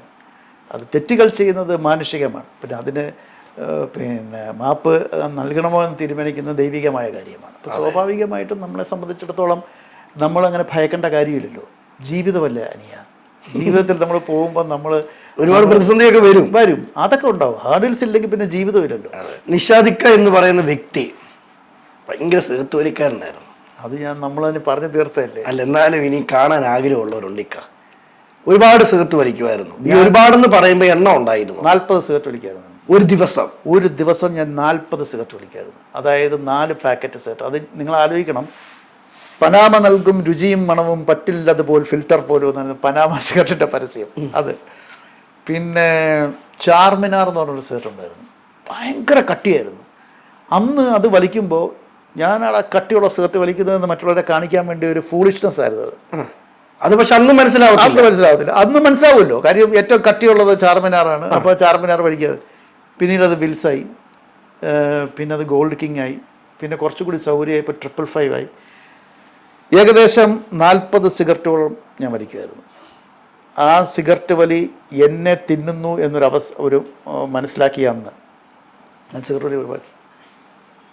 ഒറ്റ ദിവസം കൊണ്ടാണ് ഞാൻ ഒഴിവാക്കിയത്. അതാണ് ഇപ്പുറത്ത് ഞാൻ ഉൾപ്പെടെയുള്ള ആളുകൾക്ക് ചോദിക്കാനുള്ളൊരു ചോദ്യം. ഒരു ലഹരിയിൽ നമ്മൾ അടിമയായി, ഇത് ഒറ്റയടിക്ക് നിർത്താൻ പറ്റുന്ന കാര്യമാണോ? നമ്മളെന്തിനാണ് അടിമയാവുന്നത്? നമ്മളൊരൊറ്റ ലഹരിയിലേ അടിമയാവുള്ളൂ. ആ ലഹരി ദൈവത്തിനോടുള്ള സ്ഥിതി മാത്രമേ. വേറെ ഒന്നിലും അടിമയാവാൻ പാടില്ല. എന്തിനടിമയാവണം? അതിൻ്റെ അർത്ഥം നമുക്ക് യാതൊരു ഇതുമില്ല എന്നുള്ളതല്ലേ. നമ്മുടെ സെൽഫ് റെസ്പെക്റ്റ് നഷ്ടപ്പെട്ട് നമുക്ക് ഇൻറ്റഗ്രിറ്റി ഇല്ലാത്തവനാണ്, നമ്മളൊരു കഴിവില്ലാത്തവനാണ് എന്നുള്ളതല്ലേ ഏറ്റവും വലിയ. എന്നാലും ഇവർക്ക് ഒരു ദിവസം 40 സിഗരറ്റ് വലിക്കുന്ന 40 സിഗരറ്റ് ഞാൻ വലിക്കുമായിരുന്നു ദിവസം. എന്നെ സംബന്ധിച്ചിടത്തോളം ഒരു സിഗരറ്റ് എന്ന് പറഞ്ഞാൽ ഒരു സ്ത്രീയുടെ ആദ്യ ചുംബനത്തിനേക്കാളും ആസ്വാദകരവുമായ ഒരു സിഗരറ്റിൻ്റെ അവസാനത്തെ പുക എന്ന് പറയുന്ന പോളിസി കൊണ്ട് ജീവിച്ചെടുത്തിട്ടാണ് ഞാൻ ആലോചിക്കുന്നത്. ആ വ്യക്തി നിർത്തുമെന്ന്. അതിനപ്പുറം എനിക്ക് ഇതിനകത്തോട്ട് പറയാൻ വേറെ ഒന്നുമില്ല. ഞാൻ നേരത്തെ പറഞ്ഞിട്ടുണ്ട്, അത് ഭയങ്കരമായിട്ട് വൈറലായിട്ടുണ്ട്, പല ആളുകൾ സംസാരിച്ചിട്ടുണ്ട്. എന്നിരുന്നാലും സിനിമയുടെ ആവശ്യത്തിന് വേണ്ടി, ഇപ്പോൾ ഈ അന്വേഷണത്തിൻ്റെ തുടക്കം എന്ന് പറഞ്ഞ സിനിമയിൽ ഒരു ചെയിൻ സ്മോക്കറായിട്ടുള്ള പോലീസ് ഓഫീസറായിട്ട് ഞാൻ അഭിനയിക്കും. അന്ന് വലിച്ചത് ഇപ്പം കിട്ടി. അപ്പോൾ ആ ചെയിൻ സ്മോക്കറായിട്ടുള്ള പോലീസ് ഓഫീസർ ഞാൻ ജീവിതത്തിൽ തന്നെ എടുത്ത ഒരു ഓഫീസറാണ്. ഇപ്പോൾ ഇതിനു മുമ്പ് ഒരു പോലീസ് ഓഫീസറെ ക്യാരക്ടർ ചെയ്ത് ഭാരത സർക്കസാണ്. ആ ഭാരത സർക്കസിൽ ജയചന്ദ്രൻ നായർ എന്ന് പറഞ്ഞൊരു പോലീസ് ഓഫീസറെ എൻ്റെ ജീവിതത്തിൽ ഞാൻ കണ്ടിട്ടുള്ള ഒരാളാണ്. കണ്ടിട്ടുണ്ട്. അങ്ങേരുടെ അതേ ജസ്റ്റിസും അയാളുടെ സ്വഭാവവും രീതികൾ, ഒരു ജാതീയത മനസ്സിൽ കണ്ടു നടക്കുന്ന ഒരാളാണെന്ന് CI ജയേന്ദ്രൻ നായർ എന്ന ക്യാരക്ടർ. ഒരു ജാതി വെറി പിടിച്ചെടുത്തൻ, അങ്ങനെ ഒരാളെ ഞാൻ കണ്ടിട്ടുണ്ട്. അയാളെ അതേപോലെ തന്നെയാണ് ഞാൻ കാഴ്ചവെച്ചത്. അതേപോലെ ട്യൂമൻ എന്ന് പറഞ്ഞ സിനിമയിൽ അബൂബക്കർ എന്ന് പറഞ്ഞ 65 വയസ്സുള്ളൊരു പിക്കപ്പ് വാൻ ഡ്രൈവർ. ആ സിനിമയ്ക്ക് എനിക്ക് ഒരുപാട് അപ്ലോസ് കിട്ടി. താങ്കൾ നേരത്തെ ക്രിട്ടിക്സ് അവാർഡ് ഈ 2 പടത്തിലും ആക്ടിങ്ങിന് കിട്ടിയിരുന്നു. ട്യൂമനിന് ദുബായിൽ ഒരു ഫിലിം ഫെസ്റ്റിവലിന് ബെസ്റ്റ് ആക്ടർ അവാർഡ് കിട്ടി. കാരണം അത് ഒരു പ്രവാസിയുടെ ജീവിതമാണ്. 65 വയസ്സുള്ളൊരു ആളായിട്ടാണ് ഞാൻ അഭിനയിക്കുന്നത്. ഒരു പിക്കപ്പ് വാൻ ഡ്രൈവർ അബൂബക്കർ എന്ന് പറയുന്നത്. അയാൾ ജീവിതത്തിൽ ഞാൻ കണ്ടിട്ടുള്ള ഒരാളാണ്. ഇപ്പോൾ ഞാൻ അന്വേഷണത്തിൻ്റെ തുടക്കത്തിൽ ഐസക് മാമൻ എന്ന് പറഞ്ഞ ക്യാരക്ടർ DYSPയുടെ ക്യാരക്ടറാണ്. അത് ക്രൈംബ്രാഞ്ച് ഉദ്യോഗസ്ഥനാണ്. എനിക്ക് ഏറ്റവും അറിയപ്പെടുകയും എനിക്ക് വളരെ വ്യക്തമായിട്ട് അറിയാവുന്ന ഒരു ഓഫീസറാണ്. അദ്ദേഹത്തിൻ്റെ ജസ്റ്റേഴ്സാണ് ഞാൻ എടുക്കാൻ ശ്രമിച്ചിരിക്കുന്നത്. അത് എത്രമാത്രം വിജയിച്ചു എന്നുള്ള പ്രേക്ഷകരാണ് തീരുമാനിക്കുന്നത്. ഞാനൊരു വലിയ ആക്ടറൊന്നുമല്ല കേട്ടോ, സാധാരണ രീതിയിലൊക്കെ അങ്ങനെ പോകുന്നേ ഉള്ളൂ. അപ്പോൾ ആ ക്യാരക്ടർ, പർട്ടിക്കുലർ ക്യാരക്ടർ ഒരു ചെയിൻ സ്മോക്കറാണ്. ഇപ്പോൾ വർഷങ്ങൾക്ക് ശേഷം ഇപ്പോൾ സിനിമയിൽ ഞാൻ അകത്തോടൊന്നും അധികം എടുത്തില്ല, ഈ സ്മോക്ക് ചെയ്യേണ്ടി വന്നിട്ടുണ്ട്. അല്ലാതെ ജീവിതത്തിൽ അന്ന് ഒഴിവാക്കിയ ഏറ്റവും വലിയ വിജയം എന്താണെന്ന് ചോദിച്ചാൽ സിഗരറ്റ് നിർത്തി തന്നെയാണ്. MA നിഷാദ് ജീവിതത്തിൽ ഒരു തീരുമാനം എടുത്തതാണോ? അൺടിൽ ആൻഡ് അൺലെസ് ഞാനത് എൻ്റെ തീരുമാനം തെറ്റായിരുന്നു എന്ന് തിരുത്തുന്നത് വരെ. ഇപ്പം ഞാനൊരു തീരുമാനം എടുത്തു, അത് തെറ്റായിരുന്നു, അത് സമൂഹത്തിന് നിരക്കാത്തതാണ് എന്ന് ചൂണ്ടിക്കാണിക്കപ്പെട്ടാൽ തിരുത്തേണ്ടതായിട്ട് തിരുത്തും. അല്ലാത്തത് വ്യക്തിപരമായ കാര്യങ്ങൾ തിരുത്തില്ല. നമുക്കിപ്പോഴേ നമ്മുടെ ശീലങ്ങൾ മാറ്റാൻ പറ്റും. സിഗരറ്റ് വലിക്കുന്നത്, മുറുക്കുന്നത്, കള്ളു കുടിക്കുന്നത്, ശീലങ്ങളൊക്കെ മാറ്റാം. പക്ഷേ നമ്മുടെ സ്വഭാവം, ബേസിക്കായിട്ടുള്ള സ്വഭാവം, നമ്മുടെ ക്യാരക്ടർ മാറ്റാൻ വലിയ പാടാണ്. കറക്റ്റ് കേട്ടോ. അത് ആരൊക്കെ എന്തൊക്കെ പറഞ്ഞാലും ഭയങ്കര പാടാൻ മാറ്റാൻ ഭയങ്കര പാടാണ്. അത് ജീവിത രീതിയാണ്. അത് ജീവിത രീതിയല്ല, നമ്മളുടെ ഒരു ജീൻ, നമ്മൾ ജനിച്ചു വളർന്ന സാഹചര്യം, നമ്മളെന്താണെന്ന് നമ്മളെ തന്നെ മനസ്സിലാക്കുന്ന ഒരു അവസ്ഥ ഇതൊക്കെയാണ് അതിൻ്റെ പ്രധാന കാരണം. മനുഷ്യൻ അഹങ്കരിച്ചിട്ടൊന്നും നേടാനില്ല എന്ന് പറയുമ്പോൾ പോലും നമ്മുടെ മുമ്പിൽ കാഴ്ചക്കാരായിട്ട് വരുന്ന വിഷ്വൽസ് എന്ന് പറയുന്നത് വയനാട്ടിലെ ഉരുൾപൊട്ടലൊക്കെയാണ്. ശരിക്കും അതൊക്കെ നോക്കി കാണുമ്പം നമ്മൾ ആൾക്കാരോട് ശത്രുത കാണിച്ചിട്ടും അല്ലെ പരസ്പരം മിണ്ടാതിരുന്നിട്ടും ഒറ്റ നിമിഷമല്ലേ ഉള്ളിക്ക. 10-12 വർഷങ്ങൾക്ക് മുമ്പുള്ള കേരളത്തെ പറ്റി നിങ്ങൾ ചിന്തിച്ചിട്ടുണ്ടോ? നമുക്കന്ന് ആരെയും ബോധിപ്പിക്കണ്ടായിരുന്നു. ഞാൻ ഹിന്ദുവോ മുസ്ലിമോ ക്രിസ്ത്യാനോ ആരോ ആയിക്കോട്ടെ, നമ്മൾ മനുഷ്യരായിരുന്നു. പക്ഷേ കേരളത്തിൻ്റെ ഏറ്റവും വലിയ പ്രത്യേകത എന്താ? മലയാളിയുടെ ഏറ്റവും വലിയ പ്രത്യേകത എന്താ? സമാനതകളില്ലാത്ത പ്രളയം വന്നപ്പോഴും നിപ്പയും കോവിഡും ഒക്കെ വന്നപ്പോൾ നമ്മൾ ഒറ്റക്കെട്ടായിട്ട് അതിനെ ചേർത്ത് തോൽപ്പിച്ചു. അവിടെ നമുക്ക് ജാതി ഉണ്ടായിരുന്നു ഇല്ല, മതം ഉണ്ടായിരുന്നു, പാർട്ടി ഉണ്ടായിരുന്നു, എന്തെങ്കിലും ഉണ്ടായിരുന്നു, വലിപ്പച്ചെറുപ്പം ഉണ്ടായിരുന്നു. പല വീടുകളുടെ പുറത്ത് നമ്മൾ എഴുതി വെച്ചിട്ടുണ്ടല്ലോ, അന്യർക്ക് പ്രവേശനമില്ല, നായയുണ്ട് സൂക്ഷിക്കുക. പ്രളയം വന്നപ്പോൾ എന്തായി? അവരെവിടെയാണ് പോയത്? കൊടും വർഗീയ വിഷം വിളമ്പുന്ന ആളുകൾ, ഒരു ഇസ്ലാമിനെ കണ്ടാൽ വർഗീയത പറയുന്നവരും, ഒരു ഹിന്ദുവിനെ കണ്ടാൽ വർഗീയത പറയുന്നതും, ഒരു ക്രിസ്ത്യാനിയെ കണ്ട വർഗീയത പറയുന്നവരൊക്കെ അഭയം തേടിയത് എവിടെയാണ്? പള്ളികളിലും ക്ഷേത്രത്തിലുമല്ലേ. എവിടെ പോയി ജാതി മതവും ഇതൊക്കെ? അപ്പോൾ ദൈവമായിട്ട് കാണിച്ചു കൊടുക്കുന്നതാണ്. നീ ഒന്നുമല്ല ഇത്. എന്നിട്ട് പഠിക്കുന്നുണ്ടോ? പഠിക്കുന്നില്ല. ഇത് കഴിഞ്ഞ് ഇപ്പോൾ ഫോർ എക്സാമ്പിൾ, താങ്കളിപ്പം ചോദിച്ച ചോദ്യം, ഇപ്പോൾ സോഷ്യൽ മീഡിയയിൽ ആർക്കും എന്തും എഴുതാം. ഇപ്പോൾ എന്നെ വിമർശിക്കുന്നതിന് എനിക്ക് സന്തോഷമുള്ളൂ. പക്ഷെ അതൊരു കൺസ്ട്രക്റ്റീവ് ക്രിറ്റിസിസം ആയിരിക്കും. എന്നെ വിമർശിക്കാൻ വേണ്ടി ബോഡി ഷേമിങ്ങും ആയിക്കോട്ടെ, കുഴപ്പമില്ല, അതൊക്കെ എനിക്കതൊന്നും പ്രശ്നമില്ല. കാര്യം എന്താണെന്ന് പറഞ്ഞാൽ അത് ഓരോരുത്തരുടെ ഫ്രസ്ട്രേഷൻ കൊണ്ട് ഓരോരുത്തരുന്നത്. പക്ഷേ ഒരു തെറ്റും ചെയ്യാത്ത നമ്മുടെ വീട്ടിലുള്ളവരെ, അങ്ങനെയുള്ളവരെയൊക്കെ വളരെ മോശമായ രീതിയിൽ പറയുമ്പോൾ സ്വാഭാവികമായിട്ടും എത്ര ഫ്രസ്ട്രേറ്റഡ് മൈൻഡ്സ് ആയിരിക്കും ഇവരുടെയൊക്കെ. നമുക്ക് തിരുത്താൻ പറ്റത്തില്ല. എവിടെയെങ്കിലും ഇരുന്നൊരു സ്മാർട്ട് ഫോൺ ഇട്ട് ഒളിപ്പിച്ചിരുന്ന് ഫേക്ക് ID ഇരുന്ന് ഇങ്ങനെ കുത്തിക്കുറിച്ചുകൊണ്ടിരിക്കുകയല്ലേ. നീ എന്തെങ്കിലും ഉണ്ട് സ്വന്തം പേരിലെങ്കിൽ വാ. അതിനൊക്കെ എന്ന് പറഞ്ഞാൽ ഇൻറ്റഗ്രിറ്റി വേണം. അത് പലർക്കും ഇല്ല. അപ്പം നമുക്കത് തിരുത്താൻ പറ്റുമോ? ഇപ്പോൾ എൻ്റെ സിനിമകളെ ഇഷ്ടപ്പെടുന്നവരും ഇഷ്ടപ്പെടാത്തവരും ഉണ്ട്. എന്നെ വളരെയേറെ വിമർശിക്കുന്നുണ്ട്. ഞാനത് പൂർണ്ണമായിട്ട് ഉൾക്കൊള്ളണം. കാര്യം ഞാൻ അവസാന വാക്കല്ലല്ലോ, ആദ്യ വാക്കുമല്ല അവസാന വാക്കുമല്ല. ഞാൻ വളരെ പരിമിതമായ കഴിവുകൾ മാത്രം ഉള്ളൊരു വ്യക്തിയാണ്. അപ്പോൾ എനിക്ക് തെറ്റുകൾ പറ്റാം. ഞാനൊരു സിനിമ ഉണ്ടാക്കുമ്പോൾ ആ സിനിമ മറ്റുള്ളവർക്ക് ഇഷ്ടപ്പെടണമെന്ന് ഞാൻ ആഗ്രഹിച്ചിട്ട് കാര്യമില്ല, മറ്റുള്ളവർക്ക് ഇഷ്ടപ്പെടണം. അപ്പോൾ തീർച്ചയായിട്ടും അതിൽ എന്നെ ക്രിട്ടിസൈസ് ചെയ്യുന്നതിൽ എനിക്ക് സന്തോഷമുള്ളൂ. അതിൽ നിന്നാണല്ലോ നമ്മൾ പുതിയ പാഠങ്ങൾ പഠിക്കുന്നത്. പക്ഷെ അത് വ്യക്തിപരമാകുമ്പോൾ മാത്രമേ ഉള്ളൂ എനിക്ക് വിഷമമല്ല ഉണ്ടാവുന്നത്. ഞാൻ ഫീൽ പിറ്റി ഉണ്ട് അവരോട്. അങ്ങനെ പറയുന്ന ആളുകളോട് എനിക്ക് ഭയങ്കര സഹതാപം മാത്രമേ ഉള്ളൂ. കാര്യം എവിടെയോ ഇരുന്ന് എന്തോ എഴുതുന്നു, അത് എഴുതിയിട്ട് അവർക്ക് കിട്ടുന്ന ഒരു മനസ്സുഖം, അത് നമ്മൾ കാരണമാണ് സന്തോഷം അവർ സന്തോഷമുണ്ട്, അത്രേ ഉള്ളൂ. പുതിയ സിനിമകൾ ഇപ്പം ഇവിടം വരെയായി കാര്യങ്ങളൊക്കെ? ഷൂട്ടിംഗ് എല്ലാം കഴിഞ്ഞു. ഇപ്പം ഫൈനൽ എഡിറ്റിങ്ങിൽ നിൽക്കുക. ആ സിനിമ ഇറങ്ങുമ്പോൾ പ്രേക്ഷകർ കാണാൻ പോകണമെങ്കിൽ, അല്ലെങ്കിൽ പ്രേക്ഷകർ ഇത് ഏറ്റെടുക്കണമെങ്കിൽ എന്തുണ്ട് ആ സിനിമയിൽ, അല്ലെങ്കിൽ എങ്ങനെ അവതരിപ്പിക്കും ഡയറക്ടർ എന്ന നിലയിൽ? അതൊരു റിയലിസ്റ്റിക് ജോണറിൽ ചെയ്ത സിനിമയാണ്. ഞാൻ ചെയ്ത ഏറ്റവും നല്ല സിനിമയെന്ന് ഞാൻ വിശ്വസിക്കുന്ന സിനിമയാണ്. പിന്നെ അതിനൊരു റിയൽ ലൈഫ് സ്റ്റോറിയുമായിട്ട് കുറച്ച് ബന്ധങ്ങളുണ്ട്. ഓഫ് കോഴ്സ് അത് സിനിമാറ്റിക്കുമാണ്. ഇപ്പം നമ്മളെല്ലാം ജീവിതത്തിൻ്റെ അതേപോലെ കാണിക്കാനാണെങ്കിൽ അത് സിനിമയല്ലല്ലോ. അതെ. അപ്പോൾ അതിൻ്റേതായ വ്യത്യാസം. പിന്നെ ഇത്രയും ആർട്ടിസ്റ്റുകൾ സഹകരിച്ചിട്ടുണ്ട്. പേഴ്സണലി ഞാൻ വളരെ സാറ്റിസ്ഫൈഡ് ആണ്. പ്രേക്ഷകനാണ് തീരുമാനിക്കേണ്ടത്. ഇപ്പോൾ ഒരു സിനിമാക്കാരൻ്റെ ജീവിതം ഇരിക്കുന്നത് ഒരു പ്രേക്ഷകൻ കീറുന്ന ടിക്കറ്റിലാണ്. ഒരു സിനിമാക്കാരൻ ജനിക്കുന്നത് അല്ലെങ്കിൽ ഒരു താരം ജനിക്കുന്നത് തിയേറ്ററിനകത്തുള്ള ആരവങ്ങളിലാണ്. ഒരു നടൻ ജനിക്കുന്നത് അവൻ്റെ ഓരോ പ്രേക്ഷകൻ്റെ മനസ്സിലുമാണ്. അപ്പോൾ സ്വാഭാവികമായിട്ടും ഇത്തരം കാര്യങ്ങളെല്ലാം നടക്കണമെന്നുണ്ടെങ്കിൽ ഒരു സിനിമ ആത്യന്തികമായി അവരെ രസിപ്പിക്കണം. ആ രസക്കൂട് എന്താണെന്ന് കണ്ടെത്താനുള്ള ശ്രമത്തിലാണ് ലോകത്തുള്ള എല്ലാ ഫിലിം മേക്കേഴ്സും. ഏറ്റവും അവസാനം നിൽക്കുന്ന ഞാനും ഏറ്റവും മേളിൽ നിൽക്കുന്ന സ്പിൽബർഗ് ഉൾപ്പെടെ എല്ലാ ഫിലിം മേക്കേഴ്സിനും ആ രസക്കൂടിൻ്റെ വ്യാകരണം എന്താണെന്നോ അല്ലെങ്കിൽ അതിൻ്റെ രഹസ്യം എന്താണെന്നോ അറിയില്ല. നമ്മൾ ട്രൈ ചെയ്യാണ്. ഇത് എറിക്കാം, ഇത് ഇഷ്ടപ്പെടാം എന്ന് നമ്മൾ ആത്യന്തികമായി എന്നിലെ പ്രേക്ഷകനെ അത് തൃപ്തിപ്പെടുത്തണം. എന്നിലെ പ്രേക്ഷകൻ തൃപ്തിപ്പെട്ടാലും പോരാ, എൻ്റെ ചുറ്റും നിൽക്കുന്ന പ്രേക്ഷകരും തൃപ്തിപ്പെടണം. അങ്ങനെ ഒരു സിനിമ എടുക്കാൻ പറ്റുന്ന ഒരു കാലഘട്ടത്തിലേക്ക് വേണ്ടിയാണ് എല്ലാവരും നോക്കി നിൽക്കുന്നത്.